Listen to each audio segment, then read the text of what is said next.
Hello, my gorgeous group ones. Welcome to your reading. Today's reading is going to be a very interesting one. It's one that I'm very excited to get into, okay? I'm sure you can tell by the title already, but we're going to be getting into your id versus your ego, okay?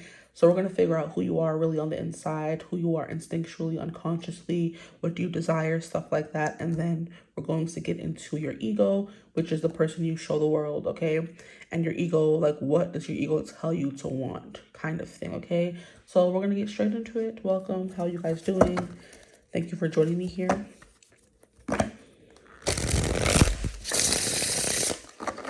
We're gonna be using the Ethereal Visions Illuminated Tarot for the first portion, which is your id, because look, it's so pretty and like fantasy like. So I just wanna get into it. So please Spirit tap me into the energy of my group ones and their id, their inner desires. Who are they instinctually, unconsciously? Who are they on the inside? What do they want truly? All that. So who are they on the inside? We'll start off with that question. Who are they on the inside? Please. Ooh, this one is acting up. We have the Page of Swords. So a little innocent, very curious, right? You ask a lot of questions. You want to know a lot of things, okay? And the key to intelligence, I've heard, or to being highly intellectual, is always being curious. It's one of the things. So you could be someone who's highly intellectual unconsciously. You just know things sometimes, or you just know to ask questions. Some people don't know to ask questions. They don't know how to do stuff, or don't know how to work computers, but some things come instinctually, right? There's a reason why we're all humans. Technically, I mean, we are all humans, but there's a reason why certain, how can we call them, generations, like just instinctively know how to use the computer, and then there's certain generations who just struggle. And I'm like, I don't understand how kids that are like 5 years old can be so well equipped at using a tablet, and then my grandma be at home like, oh, can you help me how to use this? I'm like, isn't it straightforward? Like, is it not like just obvious? And I guess it's not, but some people it is. So you could be quite young at heart. Your things that come hard to everyone else comes quite easily to you. But you're definitely someone who likes doing new stuff instinctually. Who you are on the inside is someone who may be a little restless, who gets bored quite easily.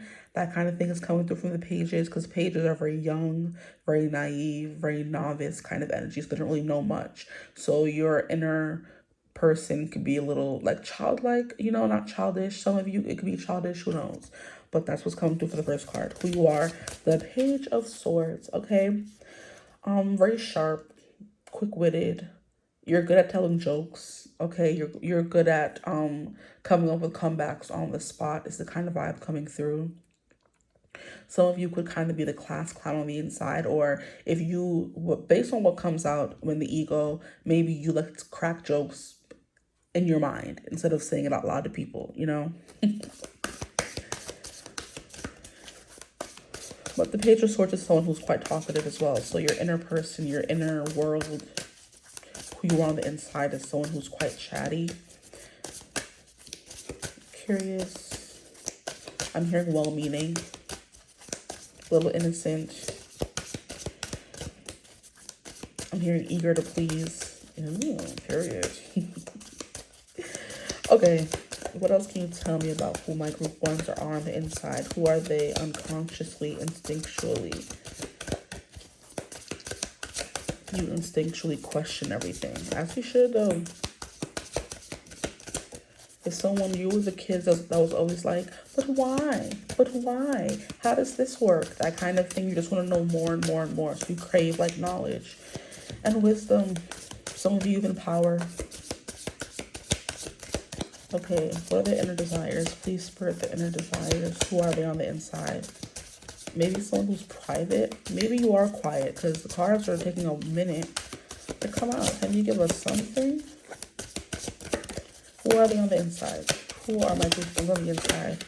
We have Justice. We have King of Cups. So very sensitive, but maybe you think you're kind of tough, The King of Cups is someone who feels a lot, but has like complete and absolute control. You're a master of your emotions, okay? But it came out in reverse, so maybe not. I don't know. The Justice card came out upright though. So we have Justice, which came first, honestly. Maybe you're a little nitpicky because I feel the need to put the cards down how they came out. So you're kind of like, that could be some kind of tendency that you have. The Justice card, you are someone who believes in equality. You are someone who believes in justice. You treat everyone fairly. I do believe on the inside, you're kind of like those examples they use on social media where they're kind of like kids don't see color. They're taught to see color. You're that kind of person where everyone is like the same, not the same person. That's like a bit drastic, but everyone is someone you should respect, someone you should honor, someone you should treat fairly and kindly, that kind of thing. You don't see caste. There's no caste system in your mind. And when I mean say caste system, I mean how back in the days, I mean even now, it's even worse now, I believe, but back in the days, like in the Egyptian, I remember learning this in school, right? The Egyptian caste system, how there are people who are, you know, nobility. Then there are people who are royalty. Then there are people who are merchants and shoemakers and black, what do they call them? Blackjacks? No. The people who do the iron and make swords and stuff like that. Those people, the name is not really coming through fully. But I thought it begins with like a B. No? Whatever. Those people who would make stuff, the working class, then it's the nobility, the people who are middle class, then there's basically royalty, which is people who are the billionaires, they're rich, that kind of thing, who everyone else works for and kind of bows down to. You don't see that when you see people. So internally, you're just someone who believes everyone is equal. No one should be treated this way. No one should be treated unfairly, unkindly, that kind of thing. You're also prone, because we have so many swords coming through, you're prone to see reason where other people may not see reason, you know? Like I said, you have common sense, you know? How people say, shouldn't that have been common sense? Shouldn't you know that? Shouldn't people, everyone knows that, right? No, not everyone, especially some people. So common sense is quite common for you, group one. It may not be common for everyone else. You may find yourself like having your inner voice say, what's wrong with people out here? Like, isn't that common sense? Shouldn't you know to do that? Shouldn't you know to be that? Shouldn't you know to act that way? Shouldn't it be just instinctual to treat everyone kindly? Not for everyone, guys, you know, but your inner self is so nice and sweet and kind, you know, especially with this King of Cups coming through here. You are someone who's quite sensitive. Like I said, you have control over your emotions. You feel very deeply. You're very empathic. You want to make everyone happy and make sure everyone is like comfortable and safe and settled and stuff like that. You want to make sure everyone has somewhere to stay, everyone has something to eat, that kind of thing. But it's not like you don't make it obvious, right? Like I'm trying to figure out how to interpret that the way I'm feeling it. It's kind of like the King of Cups is someone who is sensitive, but people wouldn't know based on looking at them. They seem competent. That's the perfect word, you know, where your emotions don't control you, but you do feel for people. You know, you're not going to just like burst out crying because someone told you they stubbed their toe. You know, you're going to be like, oh my gosh, are you okay? Did you get it checked out? That kind of thing. You're not going to let your emotions rule you in that sense. So I guess that makes sense. We're going to get one more card for this portion, I guess you can say. Who are they on the inside? What do they want? What do they want? What do they crave? Justice, knowledge, wisdom. You crave to learn. And no matter who you become, you're going to be the endless or the forever student of life, you know? I have one more card. And here we have the Well. I love when these come out. That's why I wanted to use this deck. We have the Well.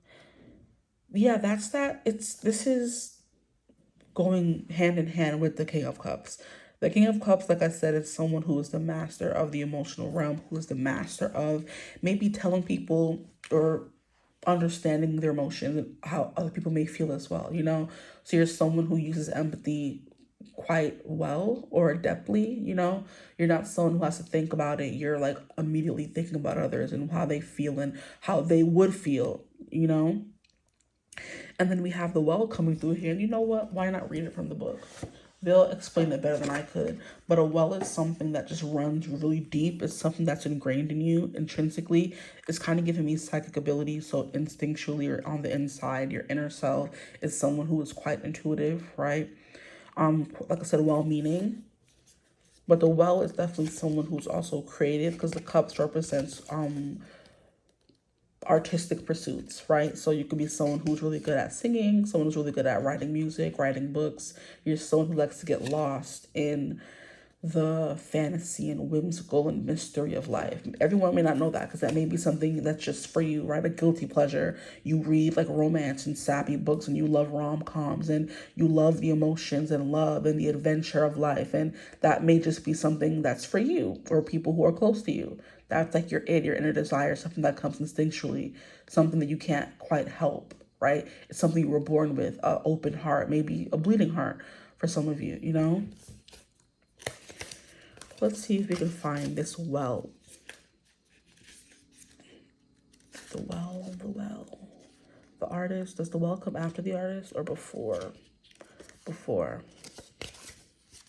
Okay. The astrological correlation to the well is Gaia. So you guys are giving Mother Gaia, right? And Gaia, what does she do? She's the mother. She takes care of all. The earth is home to everybody, animals, people, humans. So you would definitely be someone who loves animals, who loves kids, that kind of thing. And they feel quite comfortable with you because you're the archetype of Gaia, which is, like I said, the universal mother. She is the only planet we know of, honestly, that can inhabit human life and take care of it and nurture it and sustain it. You know, all the other planets have one thing, but not the other. Earth has everything. What we need, she gives, she provides. It's kind of like a mother who just gave birth, and our breast milk provides everything her baby would ever need. It builds up its immune system, you know, so the baby doesn't have to eat food from the earth, because the mother itself creates the food the baby needs to sustain its life, you know, and to build strong bones and stuff like that. You're presenting that for other people, right? Anywho, the well is the birthplace of ideas, inspiration, and transformation. All things are birthed from this creatrix, whose knowledge flows freely to those who seek it. So upright, you're nurturing opportunity, nature, and creativity. Okay.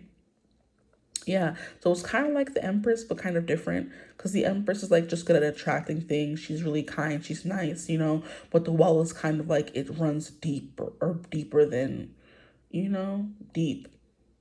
Runs deeper than deeper, runs through your veins, however you want to call it, okay? Cool. So let's get some cards from this deck over here really quickly. What do my group ones crave? So you may crave love, romance, a perfect home life, a balanced home life. Maybe you're someone who is quite, how can I describe it? You don't like conflict. You like to make everyone comfortable in a argument or conversation. You want everyone to feel seen, maybe to the detriment of yourself, because it's kind of reminding me of my Libra moon.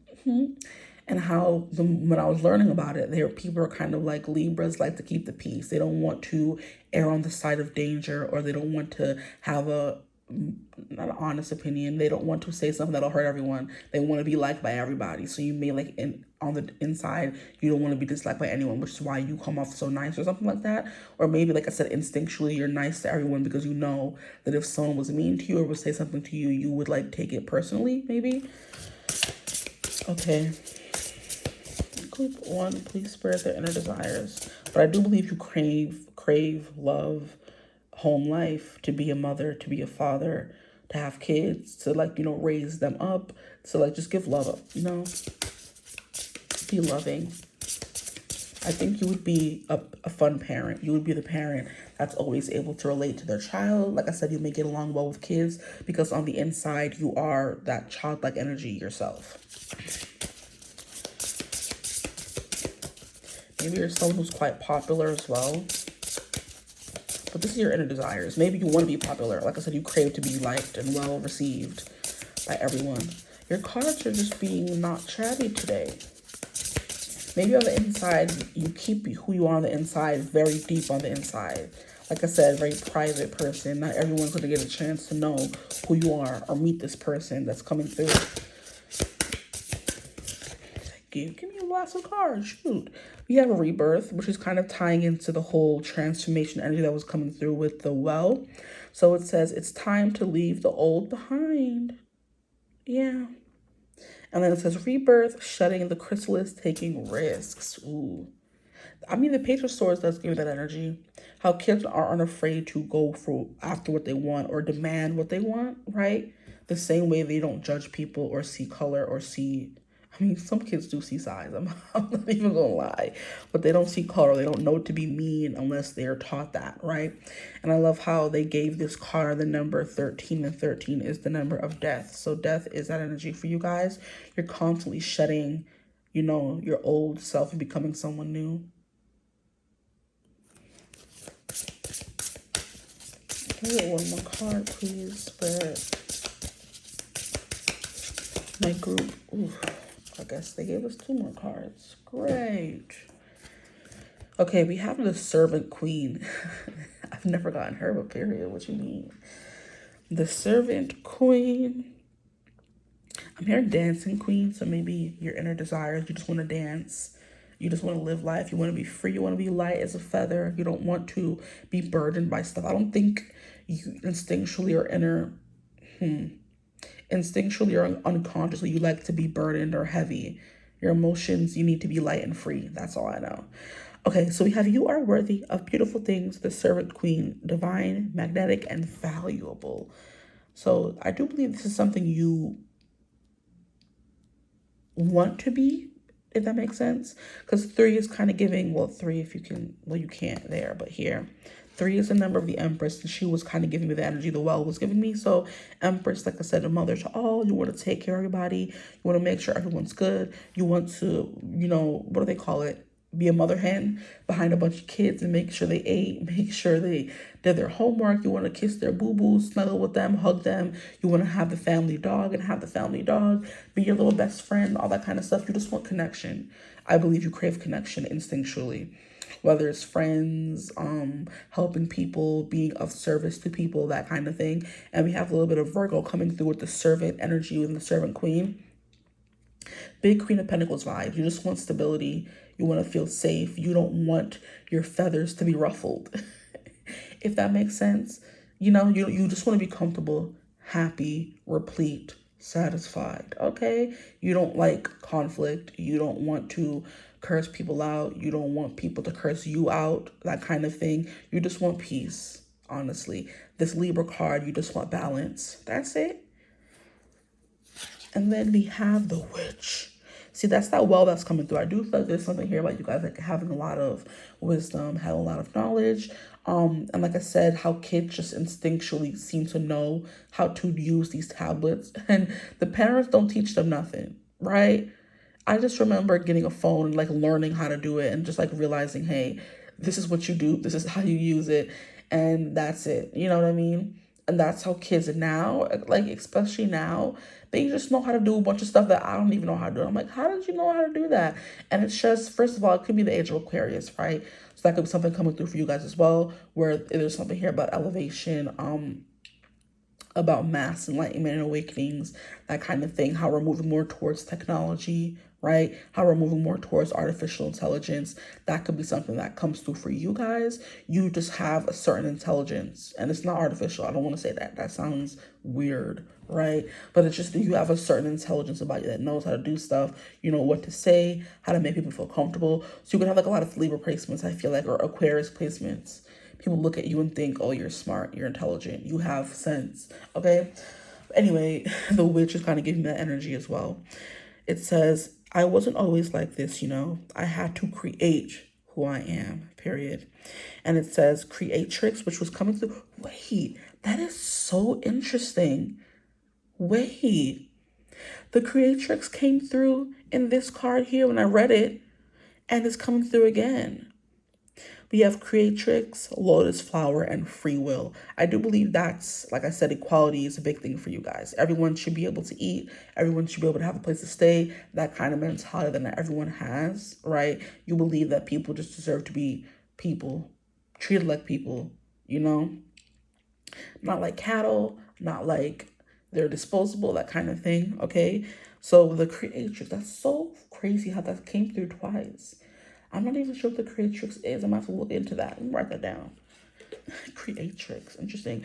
Every time I hear anything about tricks or matrix, whatever, I think of Winx Club. I don't know why. I do know why. Because whenever they would discover a new wings or unlock a new power, they would call it the Enchantrix or something like that in the Winx Club. And it's funny because I just started watching the new adaptation on Netflix. They recreated it again, basically the same storyline but different animation, you know. And that was my show when I was younger. Like that's why I resonate as being a fairy so hard. I love the Winx Club. That's where my, you know, lore, that's part of my lore, guys, Winx Club. But it's funny how anytime they would discover or unlock a new power, they would add Ix on the end, like Enchantrix and this Ix. And I'm like, oh, okay.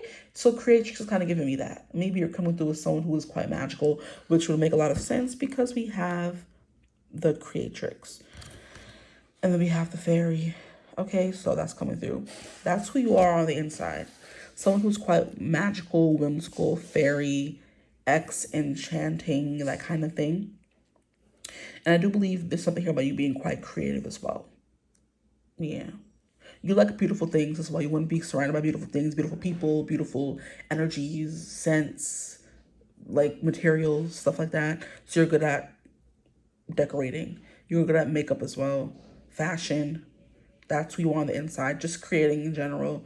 Music, arts, painting, drawing, singing. Like I said, all that stuff is coming through for you with all these cups. And then the well. The well is just a well of knowledge, a well of creation, a well of ideas, you know? Okay, so before this gets too long, let's move on to your ego.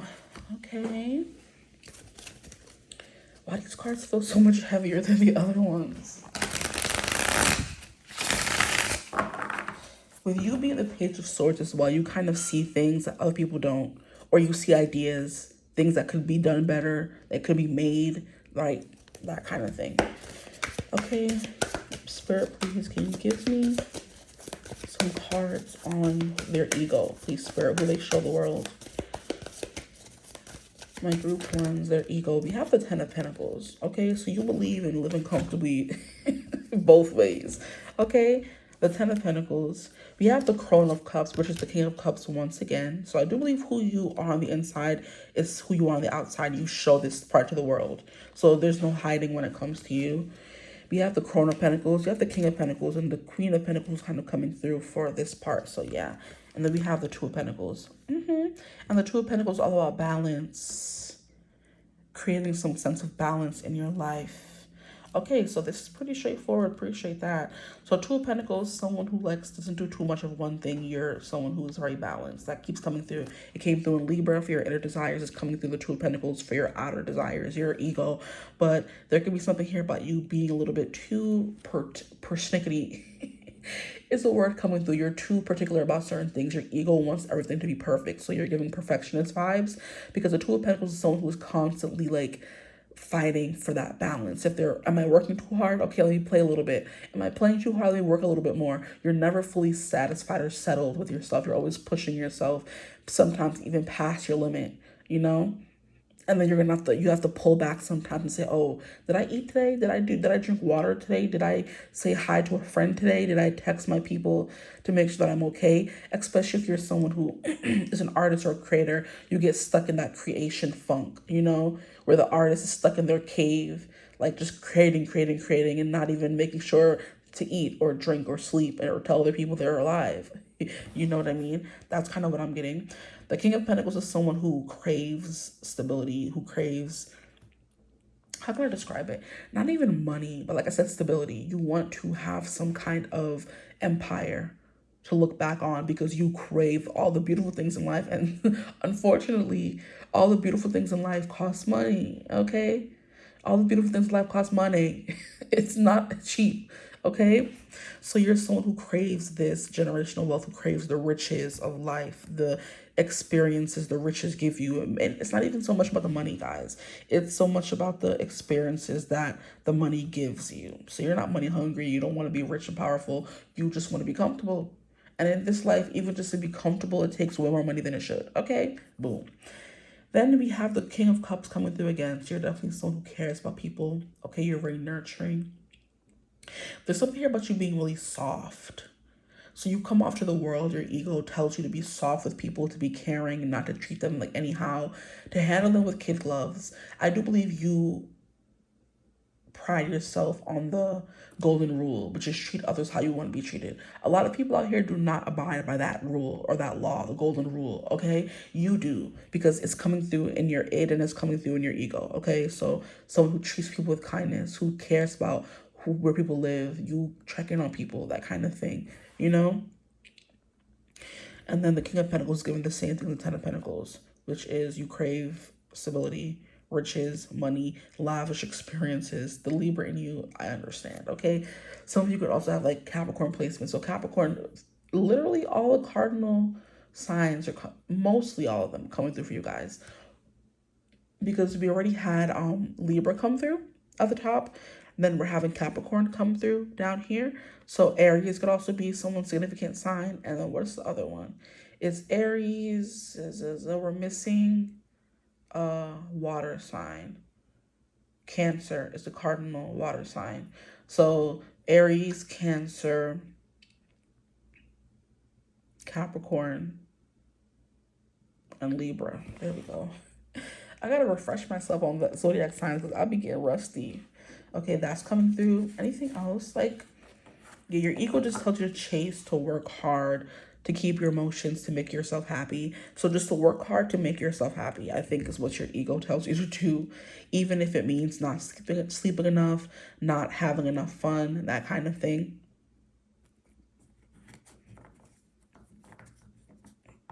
Your ego's like, work, because we want to be rich, we want to be comfortable, we want to be able to do whatever we want to do, whenever we want to do it. Anything else coming through, please, Spirit? Anything else coming through for their ego?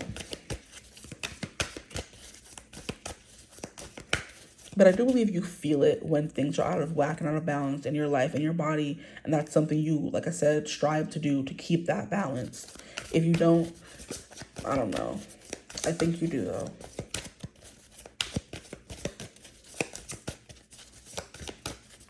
Or you need to. Like I said, if you don't, you need to. And then here we have the Seven of Swords. Yeah, private was coming through. Your cards were taking forever to come out. You're someone who's quite private in life. You don't like to let everybody into what you're doing. So if you're making money, you're doing it on the low, on the side. The Chariot card represents ambition, represents victory, represents being the leader. And look at how I was talking about Mother Gaia and I was talking about Earth. And she's coming through on this card here. If you can see it, yeah, you can see it right there. And you're light years beyond Earth. You move fast. You could be someone, you talk fast, you know, think fast, create fast. You know how there's some creators who just always constantly putting out content, and you're kind of like, how do you do that? How do you always come up with ideas? You're the trendsetter, guys. That's just come. You do something and people follow you. That kind of thing. It's like a domino effect. You're the cardinal, you begin it, everyone else follows. That kind of thing. So the Chariot card is giving me, because you're light years beyond them with your Hot Wheels. And then this is Earth, so everyone's like having to catch up to what you're doing and how you think and how you move. Yeah. So people could tell you a lot that you're old soul or you're ahead of your time, please. That saying triggers me what is coming through for you guys, okay? I remember I met this dude and he was like, you're ahead of your time. I'm like, blocked. I was falling for it at the time, but that's because I was young and naive. Now I'm like, sir, blocked. I know I am, but to tell somebody that, it's just, please stop it. Cringe. But yeah, you do things in the dark. Everyone doesn't know what you're doing. Your ego tells you to hide things, to keep secrets, to be very selective about who you tell your business to, which is, you know, that's good. That's a good thing out here. You know, but your ego sometimes, I don't know, the pride gets in the way sometimes, you know? Maybe you're someone who is quite prideful of the things you've accomplished, right? Maybe too prideful sometimes. Let's get some cards from here. What else can you tell me? You're definitely the trendsetter, though. You're the Chariot card always gives me the general of the army. How everyone looks up to them and follows their command is kind of giving like General Li Shang from Mulan. How he was the one who was training all the recruits, and he was the one that everyone looked up to, and he was the one that you had to impress in order to move forward, right? Because I always think of that one scene where he's sending Mulan home and she's like, not me. I ain't going home. And she kind of like does the whole montage of becoming stronger and all that kind of stuff. And then she becomes the leader of her friend group and everyone looks up to her because she went from being like this bad soldier to being this great soldier, right? So that's what the Chariot card gives me. Your ego tells you to lead, to be in control. I can do this better than you. You know, even if I'm not going to say it isn't true, but your ego tells you that you should lead, that you know better than everyone else. And sometimes you really do. Not even sometimes, most of the time you do, right? So you're kind of like, I could do that better. I could lead them better. I could teach that better. And it's your ego, of course, but it's rooted in truth. The ego kind of blows things out of proportion sometimes. Your inner desire is telling you you would be a better leader. You would be able to help them better understand this. You would be able to treat them better as a boss. Sometimes you may be like being told something to do by your superior and it's kind of like, ew, no. Or like it grates against you because instinctually you're kind of like, I would immediately be able to do that better. You're giving alpha energy, right? You're in a pack and you're like an alpha, but there's 2 alphas or 3 alphas in the room or in a pack. And there's like a 1 alpha, 2 alpha, 3 alpha. All the alphas cannot be alphas together. So sometimes you may butt heads with people because that alpha energy wants to override and I can do it better kind of thing. And like I said, you probably could. But you're not the one that's in control at the moment. And it kind of like grates on you, which is why you say work, work, work, work, work, and curate and push and make more things and sing and make more music and write more songs and write more books and whatever it takes to become rich and be famous, or not even famous, maybe famous for some of you, but whatever it takes to be financially stable so I don't got to work for nobody on my own. That's what I'm getting from you guys, okay? For my group ones, please clear for my group ones. What do they need to know? Not even need to know. What more can you tell me about their ego, please? We have the mind. You get in your head a lot. It says give to the mind and it gives back. There's something here about, this is coming through once again, learning, knowledge, growth. And here it says aspiration, mood, and cycle. So you are someone who is quite moody, mercurial, if you will. And then we have cycle, which is coming through again. That was coming through up here, transformation and cycles. So you go through phases in your life. It's kind of giving me, sorry, something might have like a frog in my throat. How annoying. It's kind of giving me someone who goes through their like punk rock phase 1 month, and the next month they're in their lover girl phase, and the next month they're in their boss bee phase, and the next month they're in their villain era, that kind of thing. You're always constantly evolving and changing. I'm not even to keep up with the times, but because you're learning new things, and that requires new stages, new ways of being, I guess you could say. You could also be someone who, in your ego, you get lost a lot. How can I describe it? Not get distracted, but you know how like you space out is the word I'm looking for, where you're here one moment, gone the next, in your head the next, like, you know, daydream. Is it daydream? Maybe daydreaming is another word I could describe it as. Anything else? Your ego, jeez. Okay. Your ego is the mystic. So mysticism coming through for, like I said, the id and who you are, your ego. So like I said, you're not much different who you are on the inside than who you show the world. It's not that different. So we have, there is a reason you have those dreams. So you're someone who dreams a lot, which will make a lot of sense because the well is someone, like I said, that's tapped into everything. The well is connected to all the water sources, you know, which is why you're able to get fresh water, because it's connected to a fresh water source. You are connected and tapped into a fresh water source, which would be source, spirit, God, whatever that is for you, okay? And there's a reason you have those dreams, you hear those thoughts, you get those ideas, because you're meant to create. And like I said, raise everyone's vibration with you, that Age of Aquarius vibe. I got one more card, but it says intuition, high priestess, visionary. So definitely.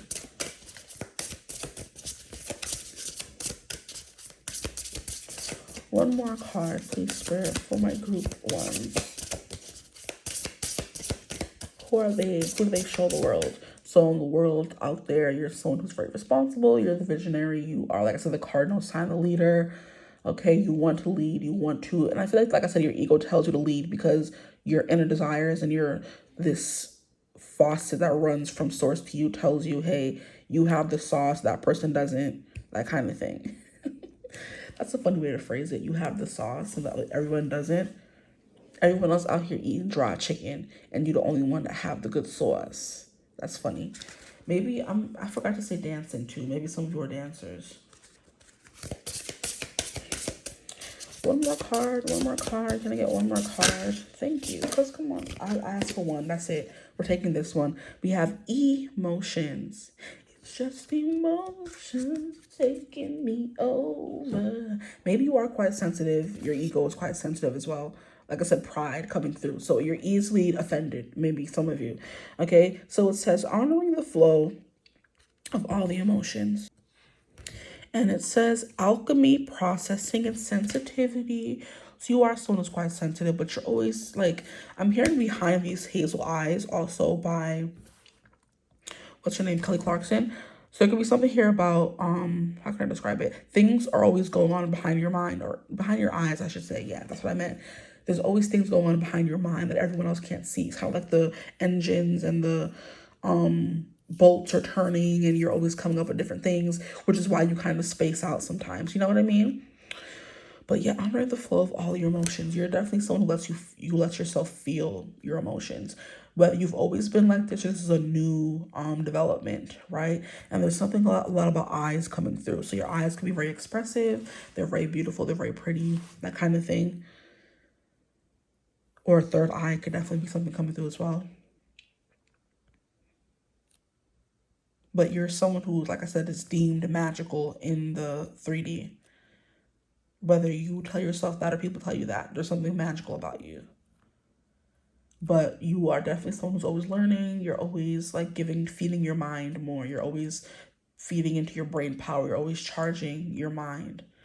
Because we have give to the mind that gives back. So you realize that when you give to yourself, you get things in return. When you, how can I say, pour into yourself or invest in yourself, it always comes back tenfold. So you're definitely the kind of person that's betting on yourself, believing in yourself. Like you are the product, you are the thing, right? You can sell yourself. That's something that's coming through as well. So you have like a lot of faith and a lot of trust and a lot of pride in yourself and who you are. So I'm gonna leave you reading right here though. I hope it resonated. Oh wait, let's see this card because it flipped over, right? I guess.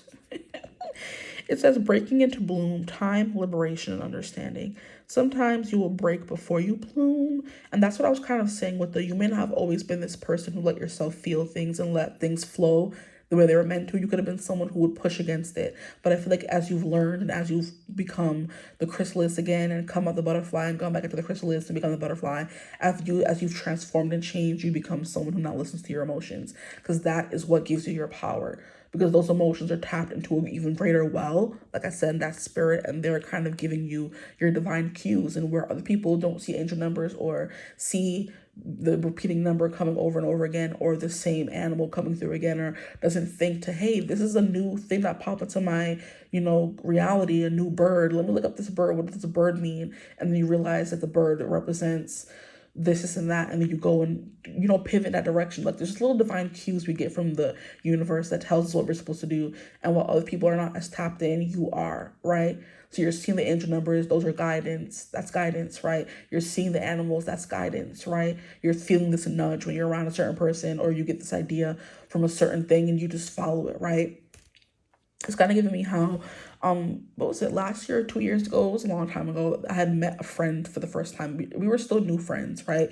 And we had went out for a night out, and then we decided to go get tattoos, right? And we were walking to get tattoos, and we kept getting rerouted. We kept losing our way, and we ended up at this one spot, and we were dancing outside for a bit. And I'm like, why don't we go in and, chill here for a little bit? And she was like, no, I really want to get a tattoo. So we kept going. I'm like, okay, whatever. And then like a block away or a few blocks away from the tattoo shop, she like tripped, right? And I'm like, we could go back. We're not that far from the place. We can go back and you can use the bathroom and, you could rest. She's like, no, we'll keep going. We keep going. We get to the tattoo shop. I have to use the bathroom, child. She's like, oh no, it's so close. We can use the bathroom there. So I'm holding my pee. And then we go to the tattoo shop. I go downstairs to use the bathroom, and she thinks I'm taking too long, so she comes downstairs to follow me, and she ends up falling down the steps and like breaking her leg. And as I stay with her at the hospital, I take her home and help her up the stairs and make sure she's settled and she's all good. That could be something you do as well. I didn't even know her that well, but I stayed with her the whole night and, you know, made sure she was good. I didn't feel comfortable leaving her. She didn't have anyone else to take care of her. So I stayed. And then like a friend of hers came over the next day and we were all sitting there talking. And I'm like, girl, now that I'm thinking about it, a lot of stuff was happening that night that maybe told us we shouldn't have went to the tattoo shop because this could have happened. And she's like, oh, you're blaming me? I'm like, I'm not blaming you. I'm just telling you that there's things that were happening. We were kept getting lost. For one, we ended up at this one stop or spot, this place that was playing music that you love. I told you, let's go in. You said no. Then I'm like, oh, I have to use the bathroom. Let's go back to that same spot. No, let's keep going. You tripped a few blocks away from this place. You didn't listen. You kept going. And that was probably like, okay, maybe not. Let's not go here. But if you're not someone who's thinking or listening to divine cues like that, you will think, oh, it's fine. We'll keep going. Those are just, coincidences. There's no such thing.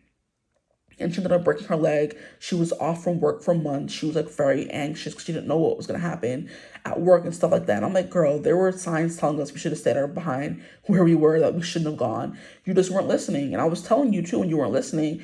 And this is what happened. She's like, oh, it's not my fault. I'm like, I'm not saying it's your fault. I'm just saying next time when certain things happen, listen to them, But that's my TED talk for today. You're the kind of person who's realizing those things and saying, hey, maybe we don't have to go there. Maybe we should have stayed at this one spot. Maybe us getting lost constantly on our way to this one spot was our sign that we shouldn't have been going in the first place. That's what I'm getting for y'all. But anyway, I hope this reading resonated in some way. If it did, feel free to like, comment, subscribe, join the tribe. We'd love to have you. If you would ever like to book a personal reading with me, you would always do so using my email in the description box below. But I hope you're having a beautiful, wonderful day whenever you're watching this reading. And as always, I will see you gorgeous people in the next one. Mwah. Bye. Hello, my gorgeous group 2s. Welcome to your reading. We're going to get right into your reading. Thank you for joining me here today. If you couldn't tell by the title, today's reading is going to be about your id, which are your inner desires, your inner instinctual unconscious thoughts, right? Versus your ego, which is the person you portray to the outside world, who you show the world, the things your ego may tell you to do and want, that kind of thing. We're going to be going a little deep today, okay? I've been sick of the superficial readings. I don't know when I'm posting this one, but I want to get deep. Okay, we're ending off the year. Let's get into some meat and potatoes, okay? So we're going to start off with the Ethereal Visions deck, because it's just so pretty. It's so pretty.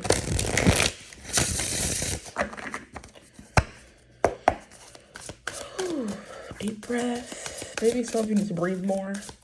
Maybe you deal with anxious thoughts or overthinking, because group 1 took a minute for any card to come out. For you guys, the card just said, there you go. Oh my gosh, I just got the dirtiest visual. Your inner desires are very like baser, very dirty, very animalistic, I want to say, because I don't even know how to describe it. The male members, what they carry in between the legs, right?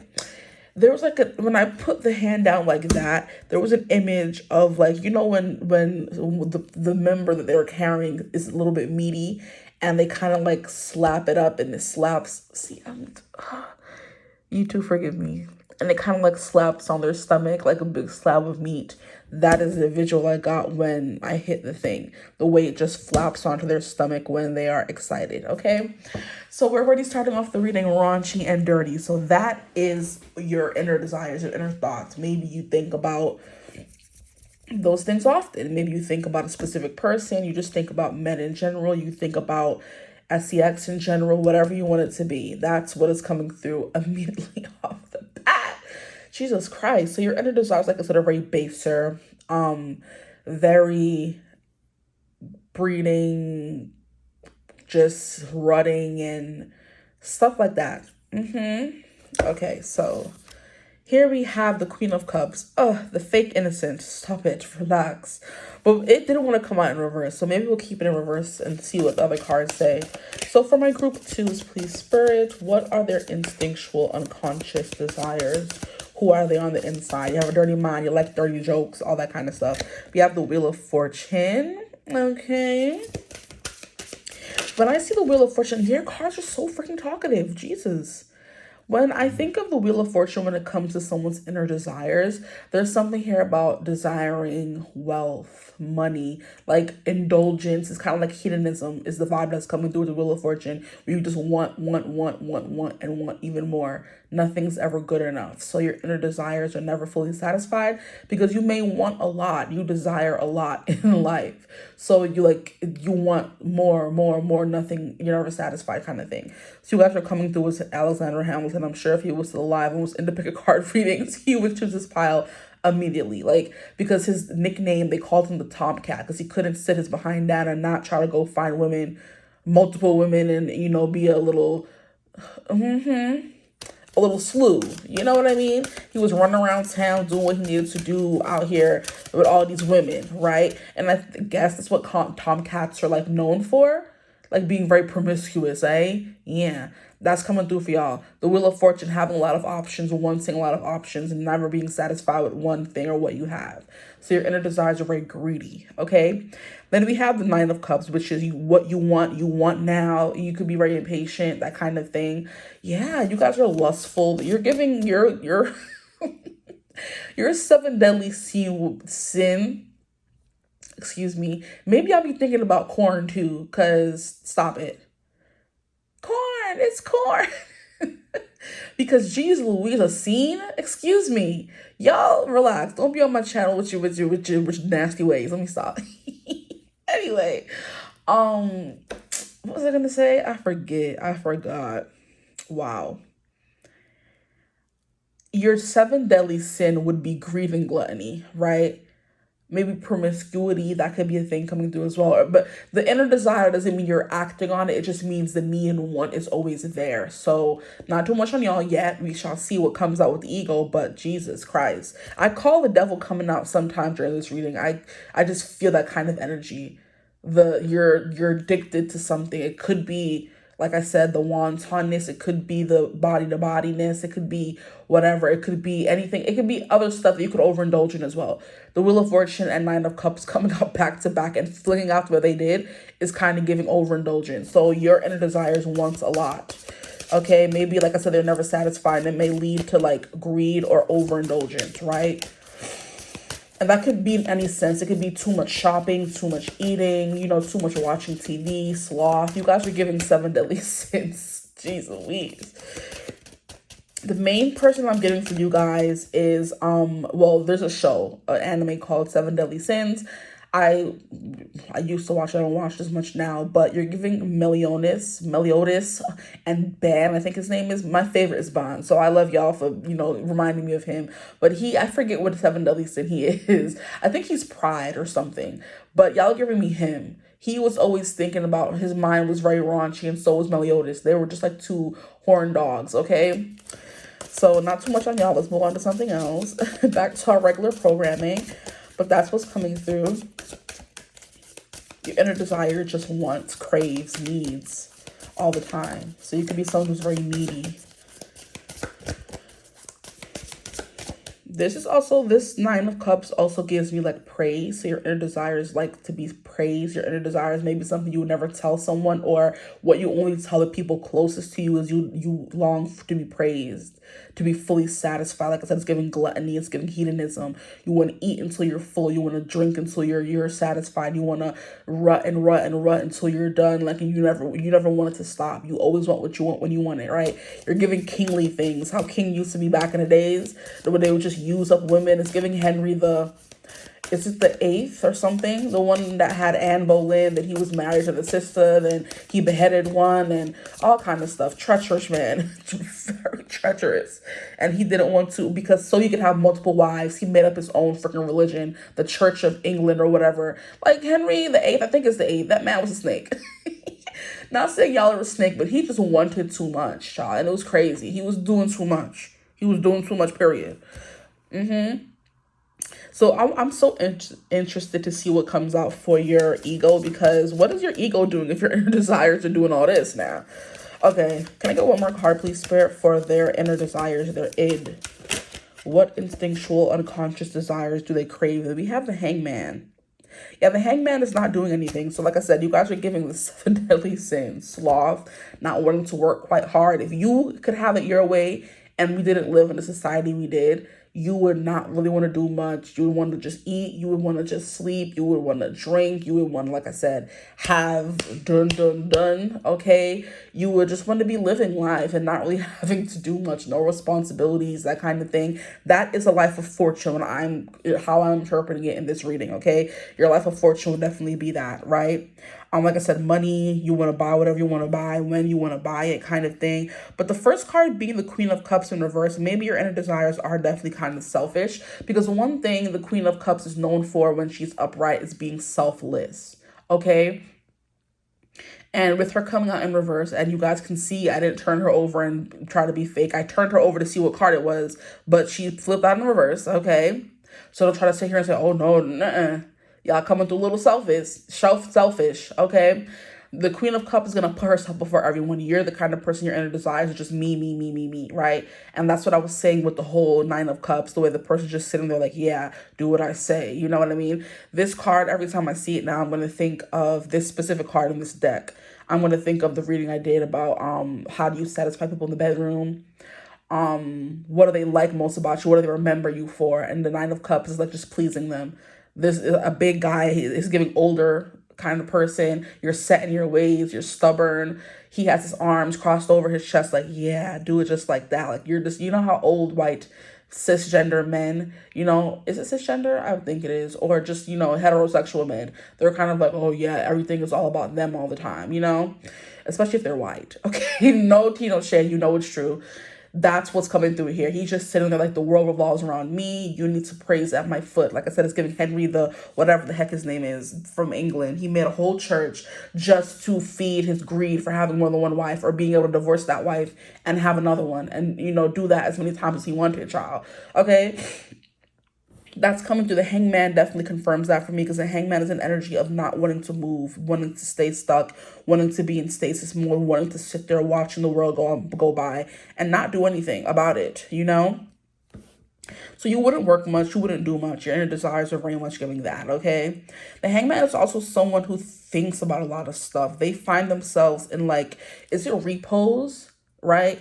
Where it's just you're sitting back, watching everyone, watching life pass you by kind of thing. And like I said, it's being interpreted in the way of sloth for you guys. Where it's like, I don't really want to do much. I'm just here chilling, watching TV, scratching my belly, getting up, going to get a snack, coming back, sitting down, watching TV. Your inner desires are funny. This is hilarious, guys, okay? That's what's coming through. But yeah, this person, like, he's holding the string that's keeping his foot hung up. And he just sitting like, you're like, you know what? I think I'm good right here, child. I ain't trying to go nowhere. I ain't trying to do too much. You know what I mean? I have a nice setup at home. It's kind of reminding me, not too much on the people that I, you know, work for. So I work at a company where we help people do things, right?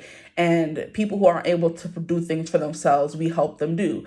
So there's this one guy who he just calls in and always wants us to buy him like 24 packs of Coca-Cola. He wants us to buy him 2 huge cases of 𝐓𝐡𝐮𝐬. He wants us to buy him a big flat screen TV, a new couch. And sometimes we order clothes for him and we see these are bigger guys. So we're just like, when so-and-so calls in, we know he either calling for food, he calling for a big flat screen TV. And most of the time he calls in, and when you hear him on the phone, he's just always laughing. He's chill. You know, he's like, as long as I have my TV and my couch, I'm good. And I'm like, sir, get your butt up and do something and stop playing.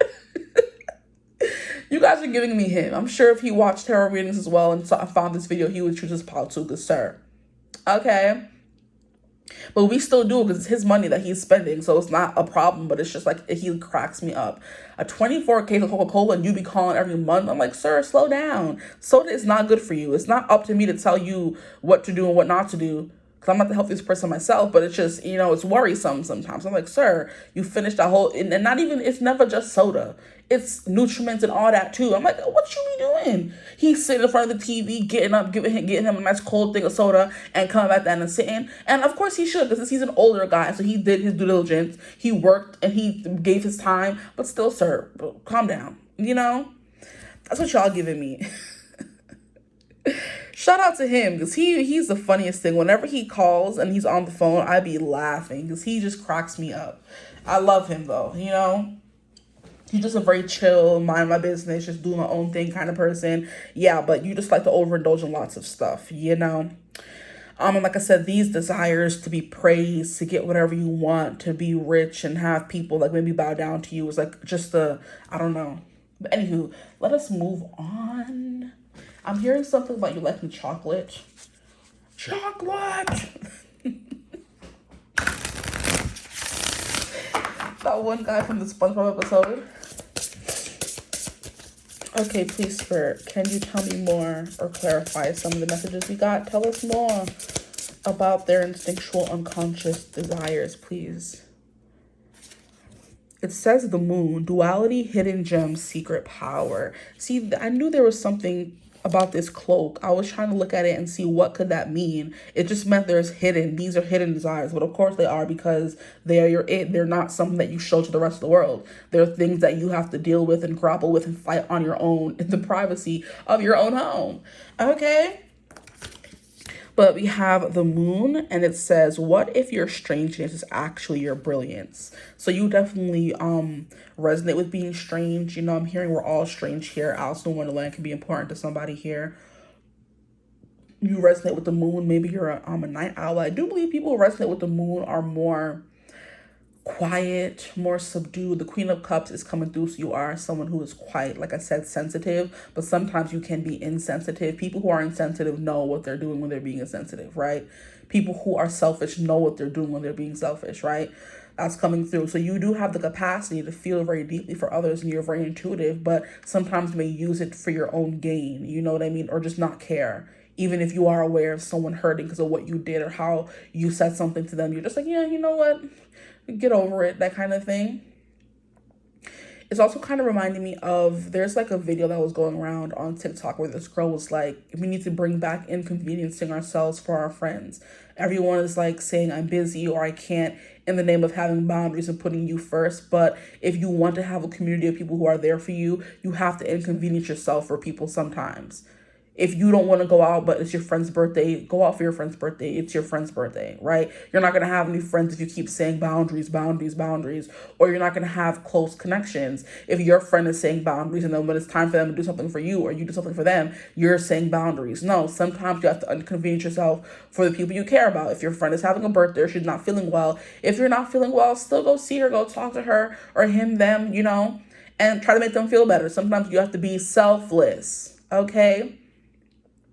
I do feel like if it was up to your inner desires, they would be like, no, that's not my problem.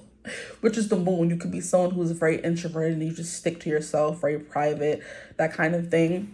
But your inner desires are quite loud because these cards are flying out. Don't get me wrong now. Okay? But there is a sense of strangeness to you. You would live in Wonderland. You would be the cat that disappeared. You know? The Cheshire cat. That would be you.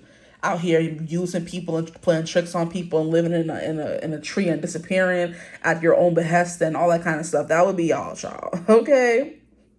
But it adds to your brilliance or something, or adds to your mystique, or adds to your lore. People are kind of like, well, yeah, we know them for being that way, but or maybe your inner desire is completely opposite from your ego. We'll see. The person you show the world. But also, the moon is always known for their darker side, you know? There's a whole side of the moon we'll never be able to see because we're on the opposite side of it in the solar system, right? And it's also the side that's not lit up by the sun, so we can't even see it, right? That's what's coming through as a darkness to you, your inner desires, you know, period. Okay, let's keep going. What else is coming through, please, Spirit, for my group 2s and their id?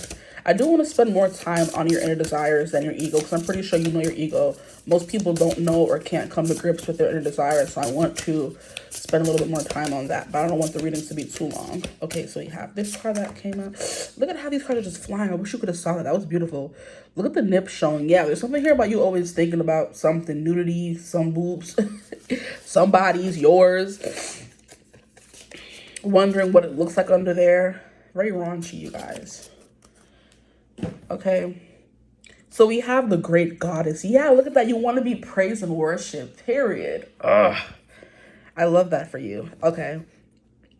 And we have transcendence, divinity, and Shakti.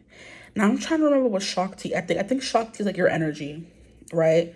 Shakti is your energy, your life form, your life force, if I'm not mistaken. And that's something that seems to be very strong when it comes to your inner desires, your life force, your want to live, your need to live. Maybe you resonate with being a star seed. You resonate with having lived multiple lives on different continents, on different realms, on different planets, right? And different star systems. And those star systems weren't as, I don't know, indulgent as Earth, where you can just feel and live and just eat yourself to death, drink yourself, like all these things. Other places you live weren't like this.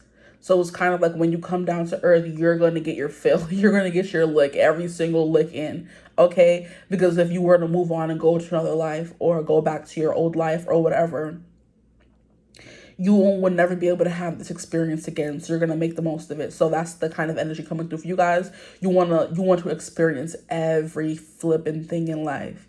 You want to try every food. You want to travel to every continent. You want to meet every kind of person. You want to go through every kind of traveling. You want to do the ships. You want to do the planes. You want to do the trains. Like, you want to see the world and experience every single thing. You don't want to miss out on anything. You know, you're the kind of person who may have FOMO, fear of missing out. So if your friends call you and say, sometimes your ego may tell you, oh no, you don't want to go and stay home, but your inner desire is like, yeah, I'm down. Let's go. That kind of thing. Interesting. But yeah, but the great goddess card, I'm definitely getting you have been, not, I don't want to say here before, but you have been reincarnated in other places, right? Other dimensions, whatever you want to call it, realms, that kind of thing. But none of them hit like Earth. Nothing hits like the physical. All these other realms could be like spiritual, where it's just your energy, you know?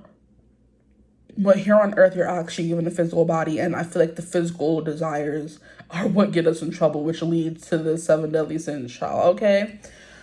Whew, okay. Then the next card we have is Breaking into Bloom, Time, Liberation, and Understanding. So you can see the card properly. It says, sometimes you will break before you bloom. Interesting. This is kind of giving me an energy of falling to temptation before you learn your lesson, right? Or you're kind of like, I can stop whenever I want. It's fine. If I want to drink too much, I know when to stop drinking. And I kind of feel like that is a vibe with, not even I have to put myself on the spot, but definitely me, because I feel like I hate drinking when I'm out with friends. Sure, I'll have a few drinks, but I know if I'm not out with friends, I'll never touch a drink. Like, if it's not socially, I feel no need to buy a glass of wine or a bottle of whatever and be at home guzzling down that. No, I love water too much. But if I'm out with friends and they're having a drink or whatever, if you're in the moment having a good time, I'm like, yeah, sure, why not? But I know I can stop whenever I want. I really don't want to do it, but it's kind of like not peer pressure, but you want to be in the moment with your friends, right? Also, the same thing with drugs. Never try them at all. Never will. But there's some people who will get addicted to it, and some people who can just, try it and then never want to touch it again. I feel like you guys have that willpower, but sometimes maybe it may overtake you, right? Oh boy. There's something here about you not liking to be uncomfortable physically, emotionally, that kind of stuff, which is why you kind of always prioritize yourself, and that may like translate to you being selfish, because you're just very much focused on yourself, because you're the goddess here. Not even just the goddess, the great goddess. Okay, period.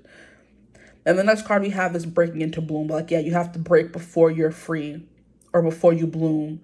That's something that you could do with your inner desires could do, or who your inner voice is kind of like, you'll never know unless you try. And then if you try and you fail or find out that it's not for you, or fall flat on your face, at least you know that and tried it and did it at least once. Okay. So your desires are like adrenaline junkies. You only have this moment, do it. That could get you in trouble. But hey, not my business, nor I'm not here to, preach nobody. So that's what's coming through for that.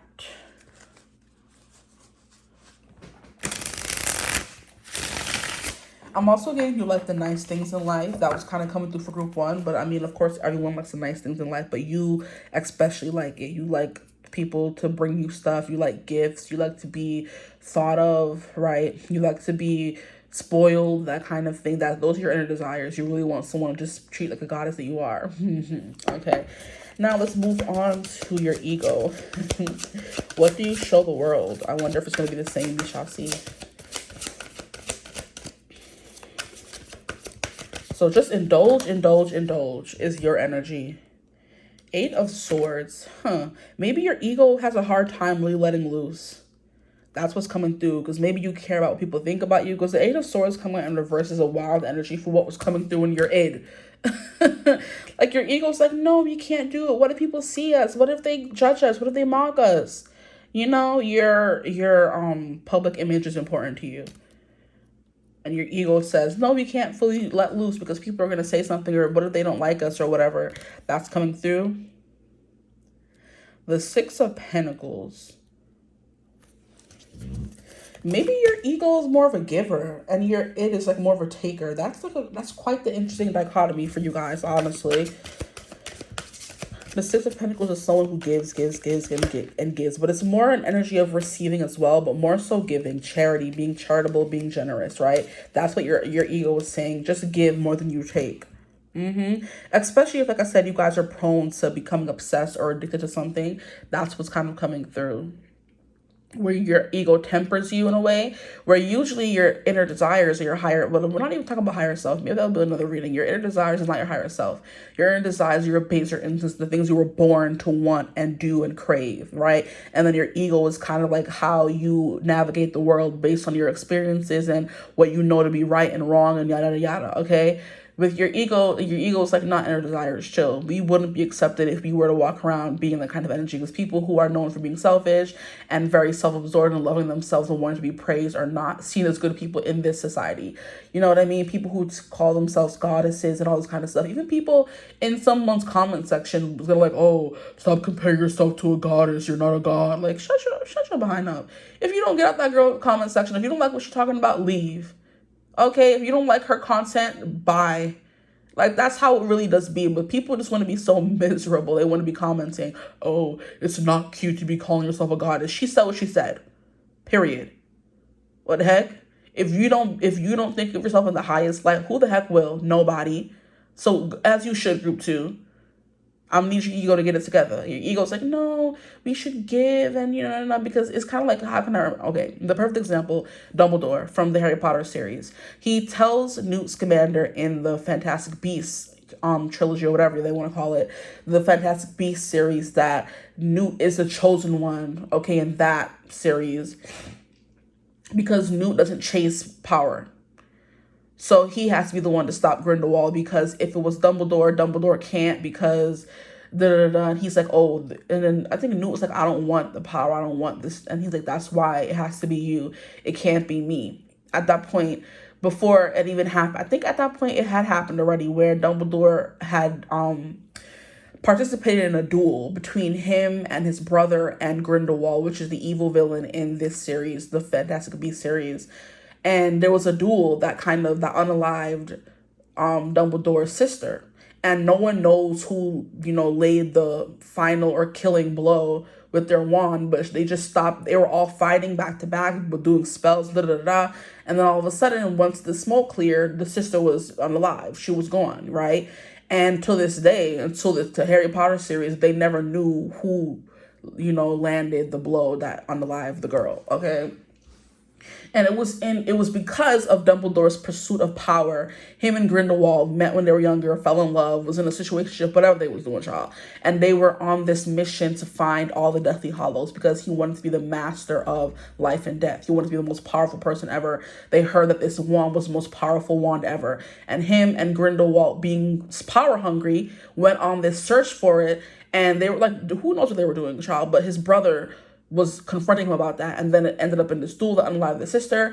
And after that, I believe, like, he had like a humbling moment, Dumbledore, and he was like, okay, I can't continue being put in these powerful positions because I know I don't do well with power. I'm too power hungry. So he settled for being the headmaster of Hogwarts, because I'm pretty sure he could have went on to be the minister of magic, whatever, but that was too much power for him, you know, to have power over a complete nation of witches and wizards, sorry. So he just, his constellation was being headmaster at Hogwarts. And then he told Newt all of that. Well, that was before he became headmaster at Hogwarts. Maybe not, no, he was a teacher in the Fantastic Beasts. Whatever, I'm ranting, I'm sorry. But basically, Dumbledore said the reason why you are the only one who could do it is because you don't require power. Dumbledore was power hungry, and he had to put himself in positions where he could not hold too much power. Because even in the Harry Potter series, when he was searching for Voldemort's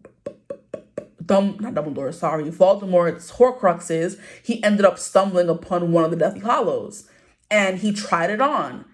And because of the Horcrux that Voldemort put on it, it made his body decay slowly. So when he found the Horcrux, and Harry was like, "What's happening? What happened to your arm?"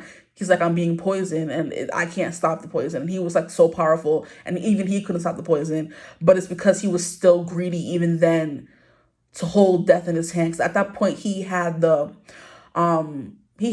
sword, not the sword, sorry. He had the wand, the Elder Wand, that made him the most powerful wizard ever. And then he found the ring, and that would have made him close enough to be a master of death. And then who had the cloak of invisibility? Harry. So he knew where all three was at one point. He tried the ring on, and it killed him, because he ended up dying, not from the ring, but he was going to anyway, because it was slowly killing him from the inside out. But that's what I mean. Like, someone who has to put themselves in positions where they can't hold too much power because they know what they would do if they did have power. You know what I mean?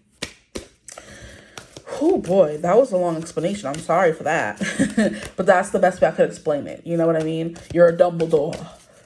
Right? When you were younger, he was cocky. Yeah, I'm powerful. I know it. Going on a mission to become the master of death and life and the most powerful wizard ever. And then his sister ended up being unalive because of his antics.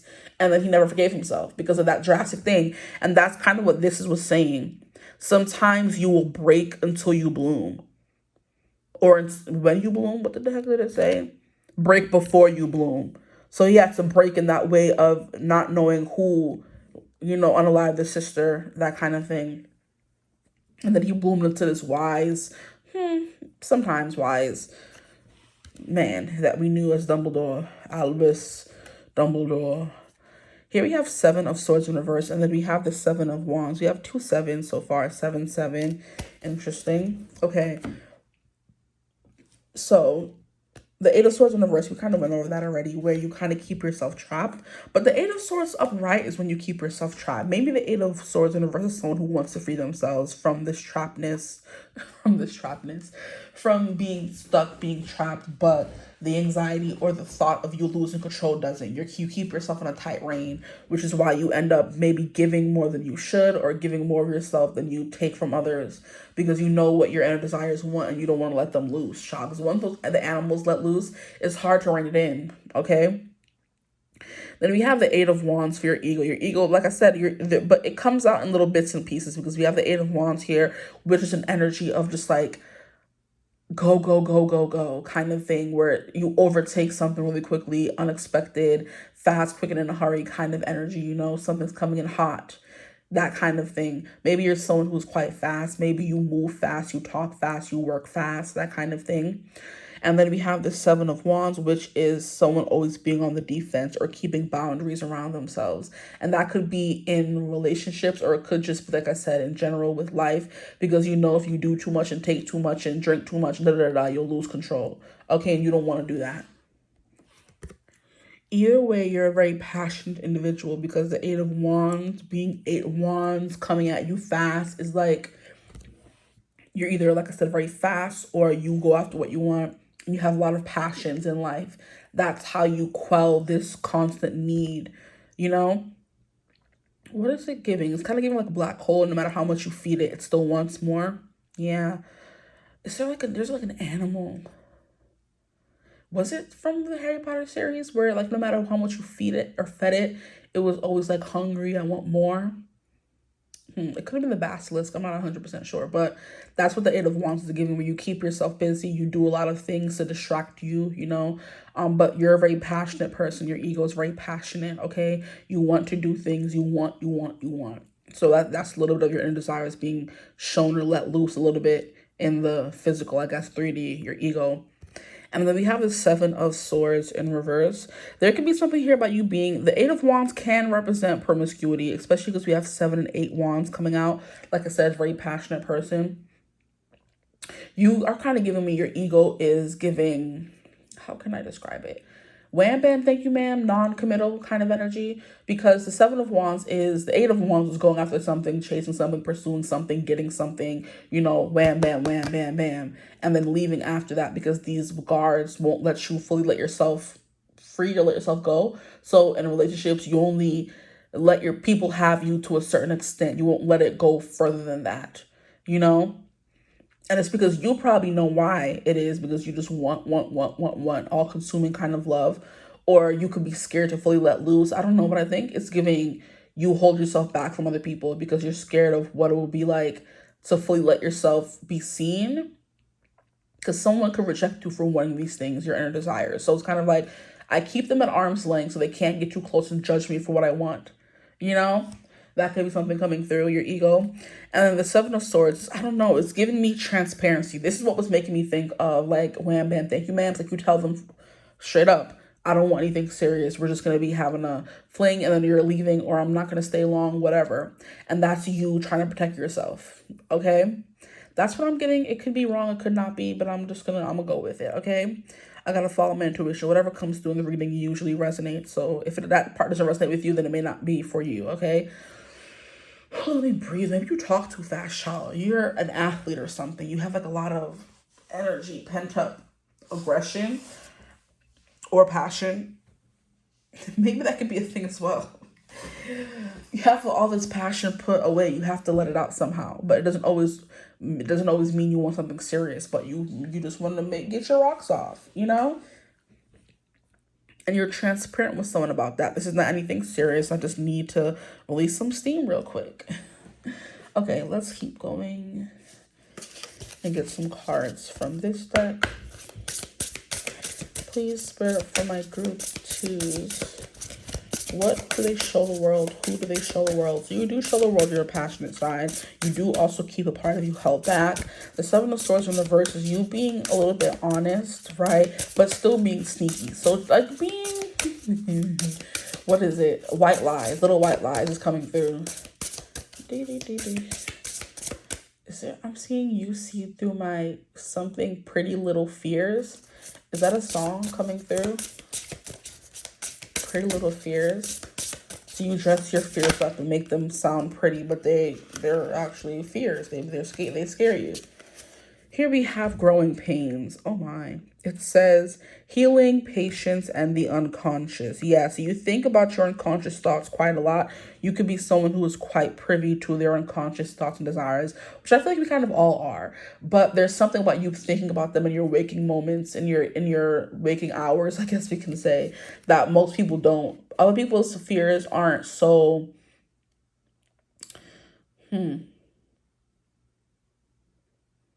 I don't want to say all consumed, but they aren't so maybe red flaggy. I don't know. You think they're red flags in your mind, but I'm like, you better live your life. Group 2, stop playing. Healing, patience, and conscious. You think about them often. Your unconscious thoughts. It's kind of like you're one with them because they're always there nagging you, bothering you. These unconscious thoughts don't always have to be negative, guys. They can be positive things as well that are always badgering you. This is like giving someone who is, like I said, burdened with the need to gain more power, burdened with the need to make something of themselves, burdened with the need to become successful.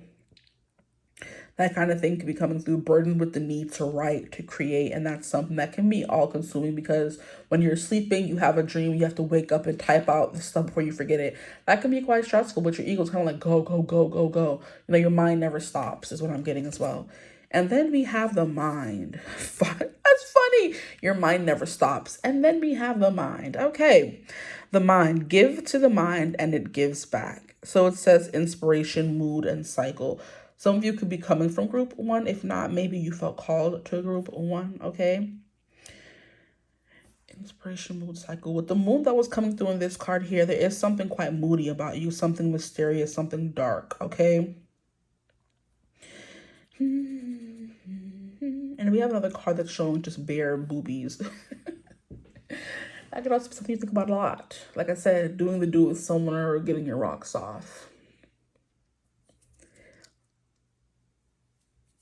Because we have the third eye coming through here, that could also be something that's quite strong in your ego or who you show the world. You're someone who's quite intuitive. You have foresight. Oh, the words on that. I'm like, I know these look like words. It says it's a process. It's a process. Interesting. Growing pains are definitely, they're more than just physical growing pains. The first time I heard growing pains, I'm like, what is growing pain? They're like, oh, sometimes when your body is growing quite rapidly in your teenage years, like you have a little bit of pain. And I'm like, huh? I never experienced no growing pains. Maybe I did, you know, but now it's more so giving me like a menstrual cycle when you have like pains and stuff like that. Maybe like when you turned into an adolescent, that's when these raging thoughts became uncontrollable, and it's followed you ever since. That's kind of what I'm getting as well. Yeah. And no matter what stage of life you're at, it's like it's a process to get through these things, to not let these thoughts, you know, unfurl. It's also kind of giving me, some of you could actually be addicts to certain things. And it's a constant battle to say no to these things and say, no, I can't drink that. I'm sober, that kind of thing. And you have to remind yourself it's a process, it's growing pains. One day I'll think about it and not want to do it, right?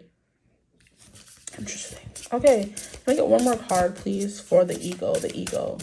The ego tells you, like I said, it's fine. You can drink it. You won't become addicted, kind of thing. And it's like, okay. If you're actually like in the process of seeking help for those things, I'd say you do need to not do that. And you can't control yourself, you know? I do believe mind over matter is a thing for you though. You can sometimes, but it doesn't stop. How can I describe it? Mind over matter. You can stop yourself, but it doesn't stop the thoughts from coming up, you know? You have willpower to say, no, I'm good, love, enjoy. But it's difficult. There we go. I'll leave it at that. I feel like I'm over-explaining. And then thank you for one more card for the ego. We have Just Let Me Be. I can't. It's giving Alejandro from Lady Gaga. Just let me go. Alejandro. Just let me go. He's got both hands in her pocket. And she won't look at you, won't look at you. She hides true love. Super CEO, or whatever she says. She's got a halo around her finger around you. You know that I love you, boy. Hot like Mexico, rejoice. I love Lady Gaga. Okay. Just let me be. Liberation, free spirit, wild, authentic. Yeah, that's the 8 of Wands coming through. You're definitely someone who's authentic. Definitely someone who's wild, spirited, untamed, and free. But like I said, it is, what is it called?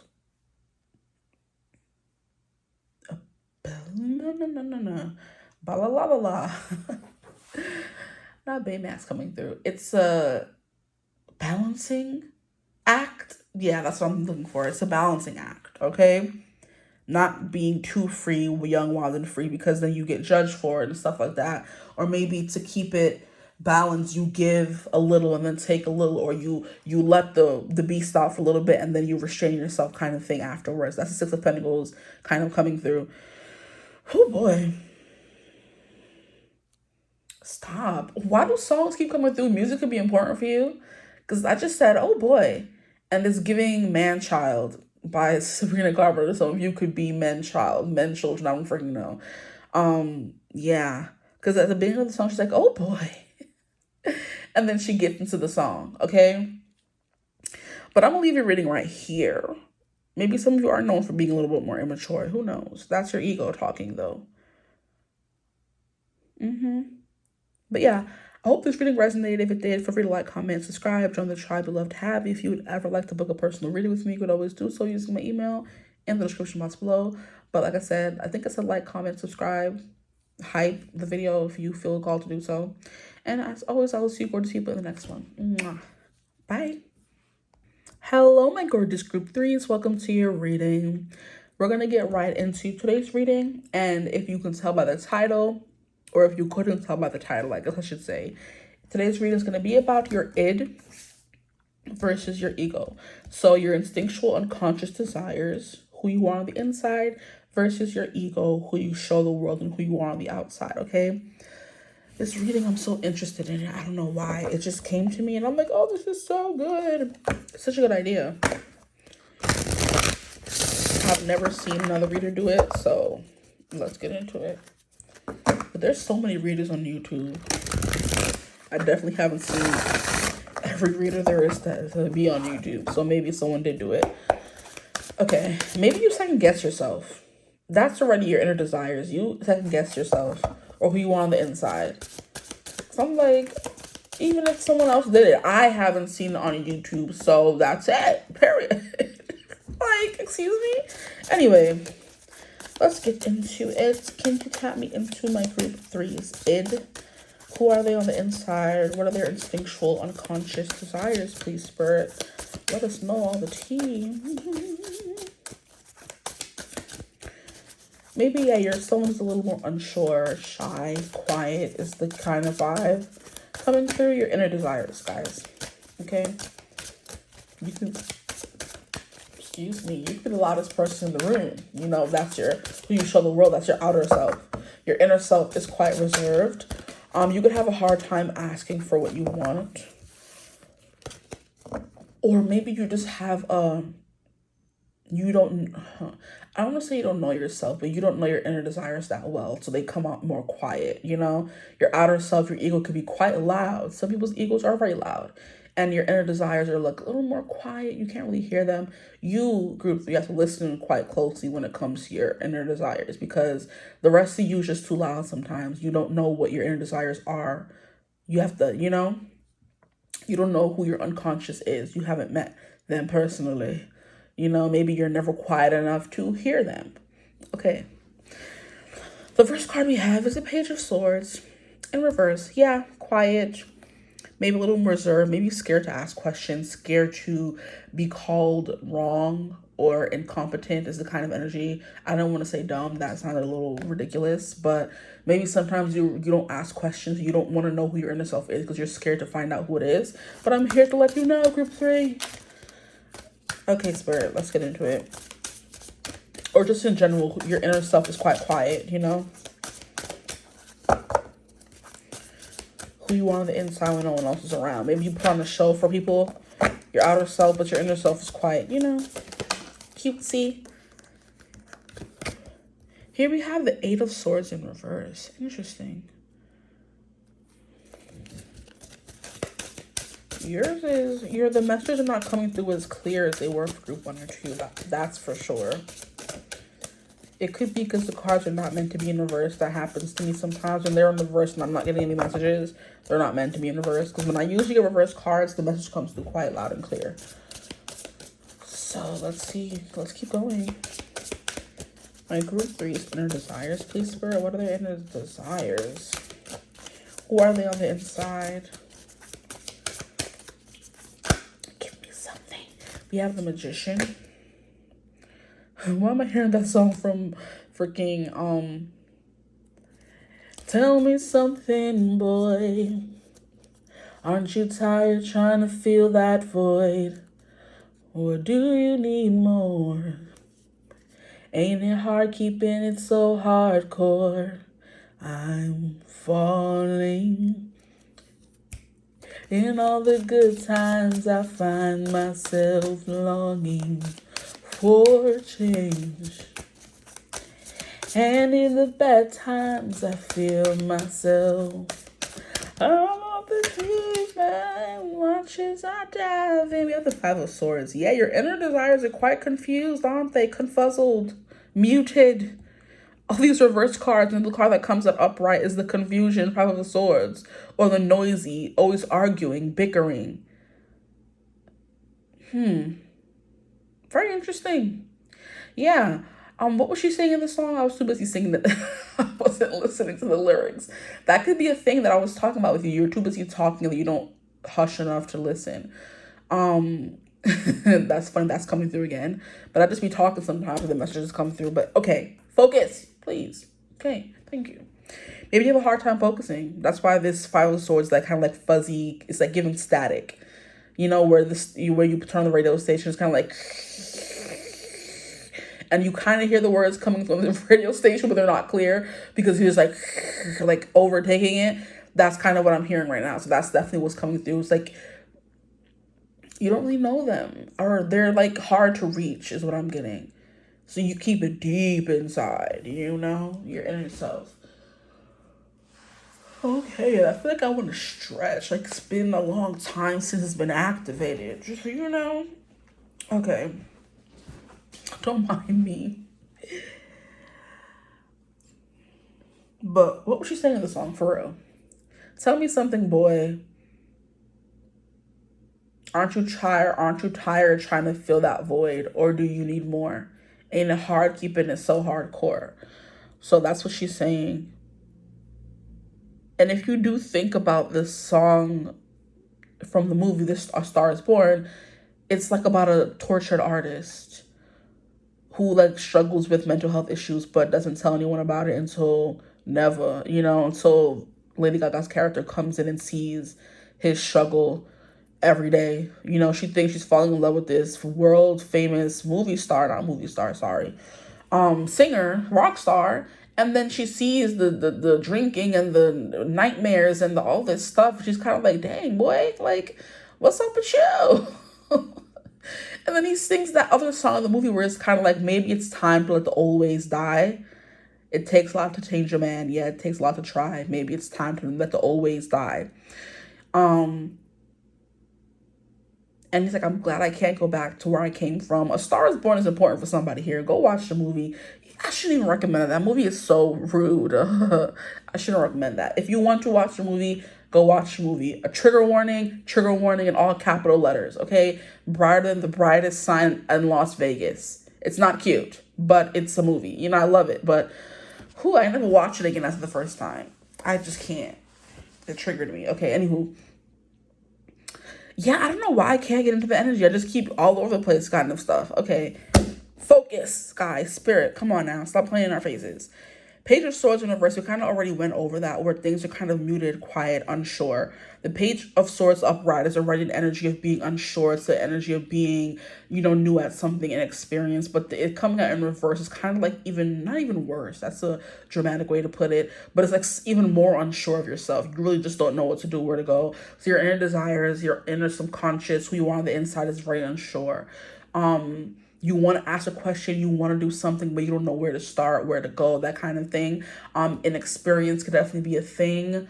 It's kind of giving me a child that doesn't really know what to do or what to ask for kind of thing. Your inner desires are kind of like, okay, we're here, but we don't know what we want, that kind of thing. Then we have the Eight of Swords in reverse. That is kind of a positive card because the Eight of Swords upright is an energy of like being stuck and wanting to stay stuck. The energy of the Eight of Swords in reverse is you knowing you're stuck and wanting to get unstuck. So there's that, at least for your inner desires. They know they're there, or you know they're there, but you want to help get them moving. You want to make them louder, you know, so at least you want to make a change is kind of what's coming through. And me saying that is bringing to mind the song Man in the Mirror by Michael Jackson. So maybe you have like a lot of work or inner work to do. That's why your inner desires are so muted, because you haven't done any inner work, or you have more to do and you know that you haven't done any, so you're at least aware of that, like I said. Okay. Then we have the Magician in reverse. Interesting. So you having a lot of potential and having like a lot of power, but it hasn't been unlocked yet. Your inner desires are still like trapped somewhere. Bring the cards more down so you can see them better. Okay.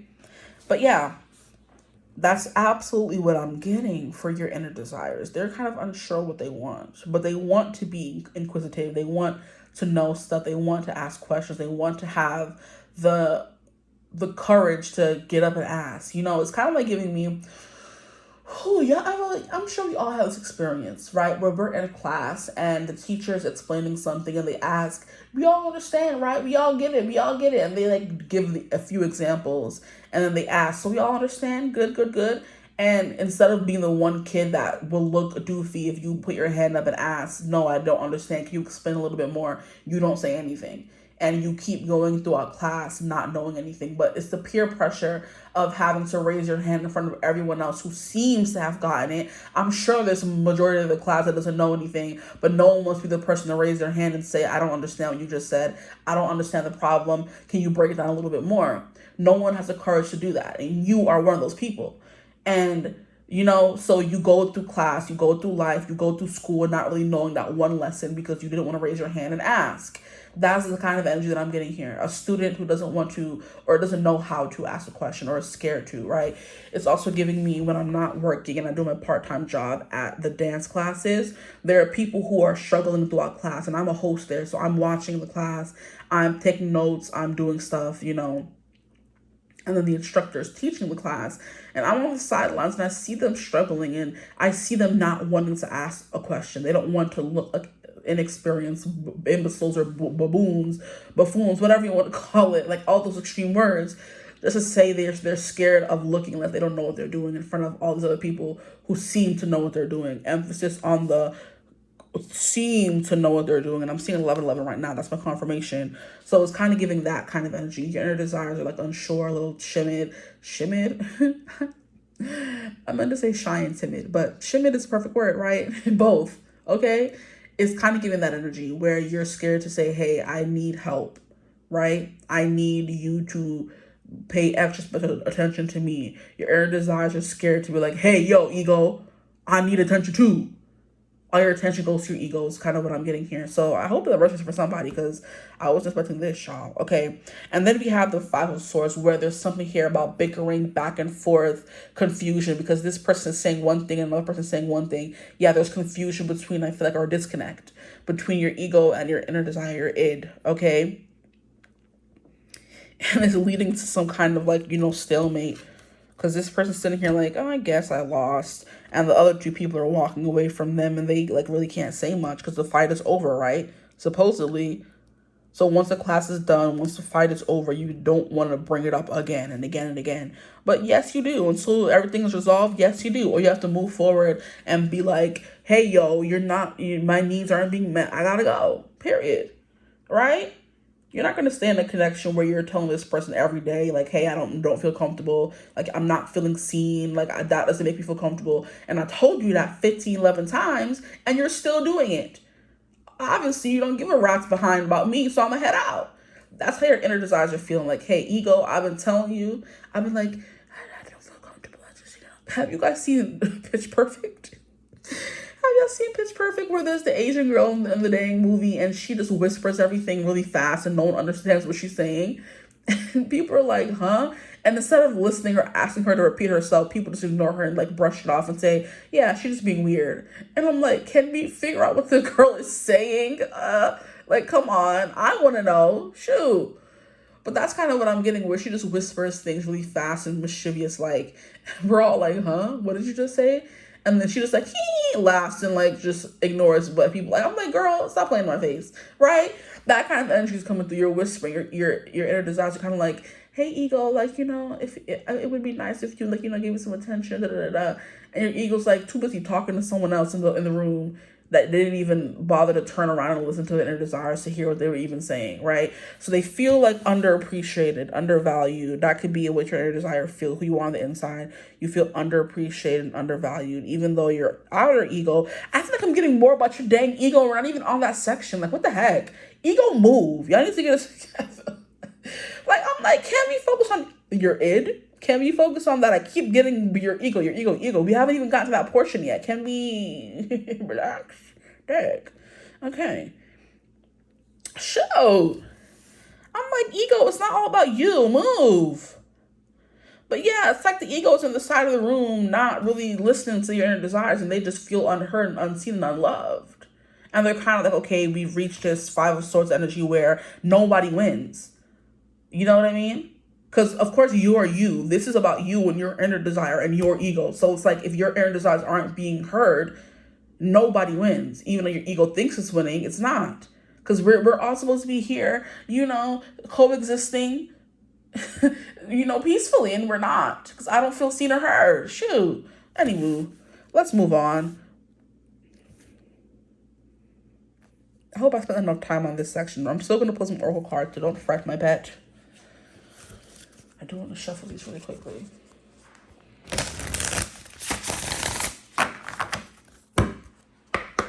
So your inner desires, your inner self feels overshadowed, unheard, like no one's listening.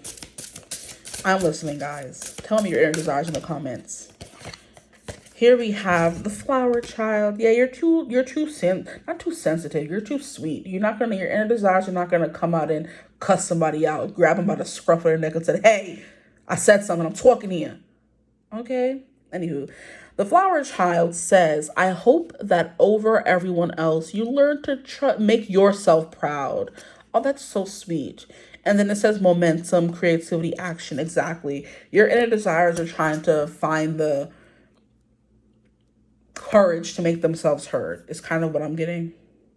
Sorry, this just won't do. It's looking crooked. Okay, don't do that. Don't piss me off. Is that a little better? So you can still kind of see them? Nope. It looks straight to me on the table. Is it the phone? No, maybe. Could be. Anywho, flower child is someone who's very sensitive, who's sweet, who is kind of like giving a pacifist who doesn't want to resort to violence. Right? So your inner desires or your inner self is very sweet, very sensitive, doesn't want to cause any drama. Like, hey, I just want to be friends, And your ego's like, no, we're good. And your inner desire's like, but what about us? So sweet. Yeah, you're just so sweet. But just remember, your inner desires are a part of yourself too. So you need to make all of you proud, not just your ego, guys. Shoot. Okay, let's keep going. What else is going to come through for your inner desires, please? Who are they on the inside?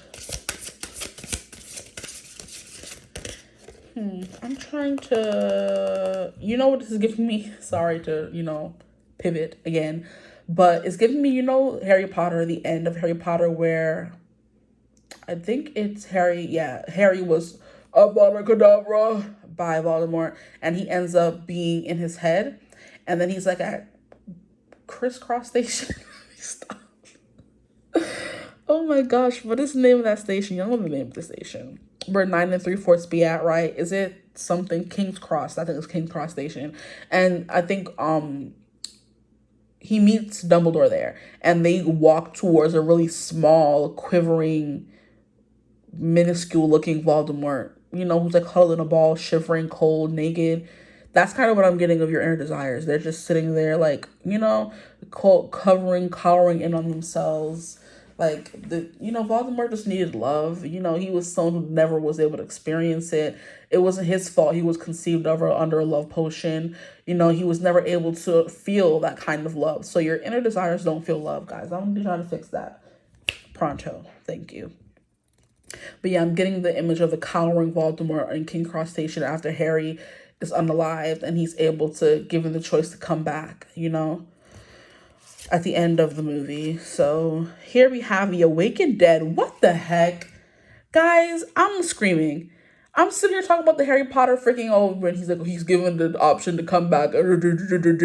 Just look at this card. What the heck? That is wild. I wasn't looking. Even if you believe me, whether you don't believe me or not, I know the truth. I wasn't looking. And that's funny. Okay, so we have The things that almost broke me were the things that almost woke me, or the things that were, no, hold up, you're going to run that back, okay? The things that almost broke me were the things that most woke me. So the awakened dead is resilience, nirvana, self-appreciation. Yeah, your inner desires need more appreciation, guys. They feel lonely the way this guy is just sitting here by him lonesome. And then we have the sun. Here comes the sun. Doo, doo, doo, doo. Be patient, it will come, the sun. Okay, so your inner desires are at least patient. Your inner self is patient. It says manifestation power 11 and 11. And didn't I say I saw 11 11 for you guys earlier? Oh my gosh.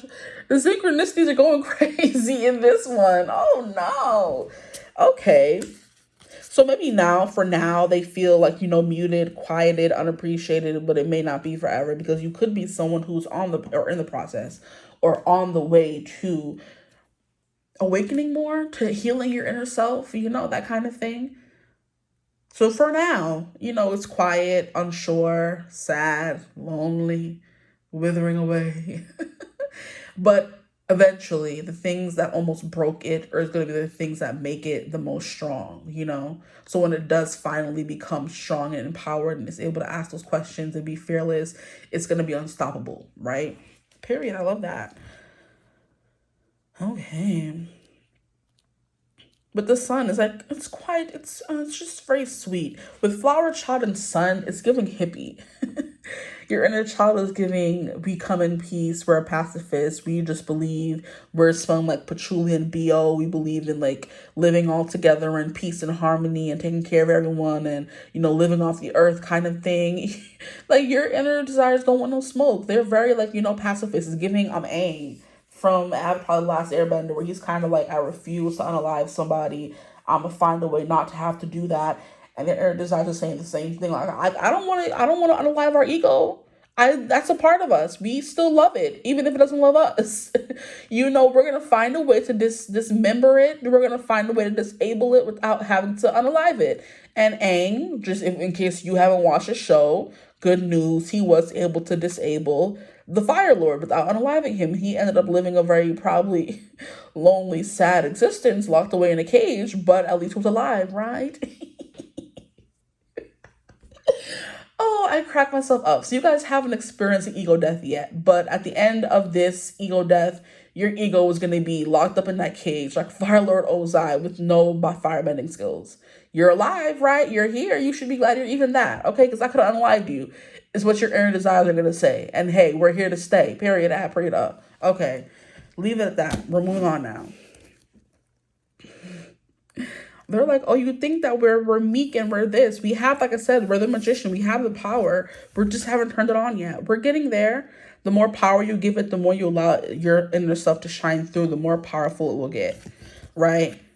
It could be quiet because maybe you never thought you would be able to get what you want because we have the sun here, but you will be. And the more or the sooner your inner desire or your inner self realizes that, the more popular, sorry, not popular. Yeah, I mean more popular, yeah, the more strong it will be, And the more we'll have the courage to stand up and do what needs to be done. Okay, so we're moving on to your ego. Ugh.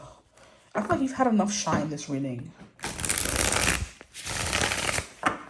Your ego, let's see what comes through now. I'm very curious. For my group base, please spirit, who do they show to the world? Who is their outer self? Who are they on the outside? That almost fell out. We have the Magician in reverse, and then we have the Seven of Pentacles in reverse. Why so many reversals? You guys need reversal cards, pissing me off. Here we have the Ten of Pentacles. We have a lot of Pentacles. Okay, first and foremost. Okay, let me just get these together. They all splattered out at once. Yeah, very talkative. Ten of Pentacles, and then we have the Tower. Yeah, we're gonna put that at the front. Your ego is a terror. Your ego is in their terrible twos, and they won't listen. And the only word they know how to say is no. That's what you're giving. Your inner desire is a tired mom of a 2-year-old throwing tantrums every 2 seconds, and the only word they know is no. Please. I pray. Yeah, you're a terror. Yeah, that's exactly what your ego is. Absolutely. But the good thing about the tower is that things are falling away for better things to come, okay? So like I said, you guys could be just recently going through an ego death, and this tower is like, hey, it's enough, enough is enough. Now we're going through this tower. Your inner voice is kind of quiet for now, but it's gaining strength. The sun is kind of, what is it called, giving it life little by little, and soon it's going to be the most powerful thing. And you're going through ego death right now, okay? A lot of you who are watching this reading, if this one does not resonate at all, and this is not your reading, if group one or group two didn't resonate, this may not be your reading today, period. Okay? But you have two other groups to choose from if this hasn't resonated so far. But the tower is like everything falls apart, everything falls away, everything is burned to the ground so we can start again. It's kind of giving me what am I trying to explain? There's something here about something bad happening to something, making it fertile. I don't think, if trees burn down, does that make the soil fertile? There's something about that. I've heard of it somewhere. If it's not fire, it's something like something that's supposed to be disastrous or a bad thing actually makes for a more fertile soil. I don't think it's fire, because fire is like a chemical process. It changes the soil or changes, it's like chemicals. It's like putting chemicals in your water and drinking it and saying, oh yeah, these chemicals are making me stronger. No, that's what turned freaking the Powerpuff Girls from regular girls into superheroes, the Chemical X, right? But yeah, there's something here about a process that makes the soil richer that is seen as like a bad thing. Maybe it's when the cows dookie in it and it makes the soil richer. I don't know, but there's like some kind of process, guys. I'm sure if you're like, you know what I'm talking about. If you know what I'm talking about. If you don't, then that's what I'm saying. There's a process that soil goes through that is supposed to be like, seen as a negative thing to us humans, but it's really, nutritious, nutrient rich for the soil. Okay, that's what's coming through. So even though this tower is burned into the ground or something like that, and I don't even think this tower is burning to the ground in this specific picture, the tower isn't burning to the ground. Okay, she's sitting on top of the tower, she's taking control of the tower, and she's using her palette to paint her world, right? The fire is coming from inside from inside the tower, but it's not burning the whole tower to the ground. Do you know what I mean? Okay, and then we have the Magician in reverse. So I do feel like your ego is like losing power, is what is kind of coming through. Losing sway, losing control of your whole entire being, especially if you are going through ego death. It definitely makes sense. Like your ego is becoming weaker and your inner desires are becoming stronger. Because like it said here, be patient. And then it says, all things that almost broke me made me the most strong. Okay, and then this card here, it says, I hope that over everyone else you learn to make yourself proud. So that's kind of what's coming through. It's like I'm hearing dismembered. Relax, please, no violence. Your inner desires, I'm sorry, yeah, your inner desires are definitely taking back control, right? Gaining power, gaining control, and your ego is being kicked out essentially. Okay, or losing power, feeling not in control anymore. Then we have the Ten of Pentacles. So the good part of your ego is that it is very driven. It wants to make things and it wants to create longevity. It wants money forever and ever and ever. That's the one thing it could be good at making. Maybe your ego is what helps you make so much money, especially if you're coming through with someone who's quite popular, especially if you're coming through with someone who uses said ego to make your money. But you're going to have to find a new way to make it once it becomes quieter. If you're someone who sings and your voice is like the loudest in the room and that's how you make your money from having the soprano voice amongst altos and whatever, the soprano is the one that's always the lead character because their voice reaches the back of the stadium or reaches the back of the theater so everyone can hear them and they get all the clout. But there's also the altos that, they build the harmony, they add some depth, right? They hold the bottom line while the sopranos are up there doing all their stuff. Obviously they don't sound like that, but you know what I mean. The soprano is there to put on a show, and then the inner desire is there to hold the bass steady, to give the soprano something to come back down to. Oh boy, that's what's coming through for you guys, right? I feel like I've been talking for forever. And that could definitely be your ego. They just have been talking and talking and talking and doing all the carrying. That could be something. Egos are not bad. Right, guys? They're not bad. They're not the evil villains. But if your inner desires aren't loud enough or wasn't taking charge, your ego has to do all the heavy pulling. And now your ego's kind of like, oh, I can take a break now. I can breathe, finally. Come take over. I'm tired, right? And you're finally giving it a break. That's kind of what's coming through for me. But the one thing your ego is really good at is making money and longevity. And it's kind of like the Ten of Pentacles is home, happy family, the place you can come and rest your head. So maybe your ego kind of helped you buy a house or make enough money to afford a house or just make money in general, you know? Like I said, especially if you're an entertainer, you have to put on this show to kind of put yourself out there, get yourself noticed. And now that you may have been noticed and have this Ten of Pentacles and you have this generational wealth, you have this nest egg put away, you have money for generations to come. Now you can finally, you know, take a step back and let the inner desires come out and do their thing, you know? So responsible, at least with money, your ego is, your outer self is. Good at making it, period. So next we have the Seven of Pentacles coming out in reverse, and then your ego, your outer self is, or who you show the outside world is kind of ready to go on retirement is kind of what I'm getting with the Seven of Pentacles in reverse. Like, you know what? I'm tired of this. I've given what I needed to give. I'm with child now. It's time for me to retire and go take care of my kids on the ranch. You know what I mean? Or your ego is kind of like, I did what I needed to do here. And I can kind of go away now and like let everything else come and let the, what is it called? Your ego knows it's on its way out, essentially is what I want to say. It knows its reign of terror is over, right? So there's something here about your inner desires taking over soon, if they haven't already.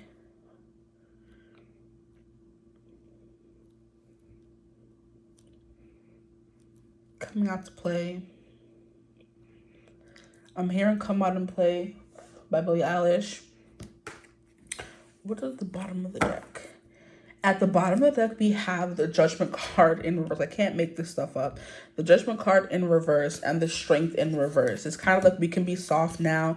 We can go to sleep now. We can retire now. We can stop putting in so much energy now because we don't have to no longer, what is it called? Run the show. That's what I wanted to say. We don't have to run the show anymore. We can kind of like take a backwards approach or take a back seat to everything now. So your ego is like on, like, I don't know, this is a weird interpretation of this reading for group 3. For group 1 and group 2 was kind of like, this is your ego, how they act. This is your inner desires, how they would act. Here is kind of giving your inner desires, don't really know much about them because you haven't had time to explore them, right? And the ego has done all the talking thus far. And now your ego is kind of like, it's time for me to retire with the Judgment in reverse, the Seven of Pentacles in reverse, the Strength card in reverse. It's time for me to live my soft life. I made the money now. Now I can go and rest. I don't have to do so much anymore. I don't have to do the heavy lifting no more, okay? That's kind of what I'm getting, okay? Let's see if the Oracle cards provide any more clarity to this reading.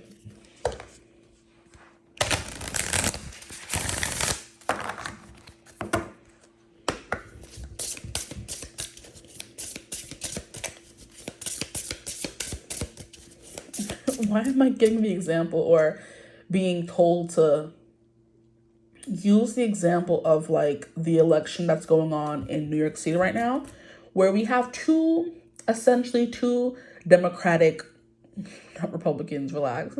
Hamilton, unhand me for right now. Thank you. We have two Democrats running for office, right? We have Cuomo and we have Mamdani, right? And then we have the Republican, who I don't even know, because I'm not a Republican, so I don't ever care to know their policies or their name even. Rude of me, maybe. Okay, they don't care about me, child. I'm pretty sure. So we have the white guy with the red cap on his head and all his like shoots, whatever. And then we have Mamdani and we have Cuomo, right? We see that Mamdani, like, where in the beginning, I remember talking to somebody and they said, I'd prefer to have Mamdani up in there, but we know there's no way he's ever going to win. And I'm like, I don't know. He looks pretty popular. See, Hamilton is coming through either way. Oh my gosh, I can't. It's giving how Aaron Burr was running against Thomas Jefferson, and they were kind of like, obviously Thomas is gonna win. He's like more well known, he's more established, and people are like, I don't know. People in the North seem to love Burr. You know what I mean? And everyone was gushing over him, saying he seems so relatable. Like you can grab a beer with him. That's literally who Mom Donnie is representing in this election right now. And then we have the freaking Thomas Jefferson, the elitist, the Cuomo, who's been doing this for the longest time. And we thought Mom Donnie, or people thought, I always thought, I never thought he would get this far. I'm not gonna lie, but I liked him, you know. And he's kind of taken over now. You know what I mean? And he's kind of giving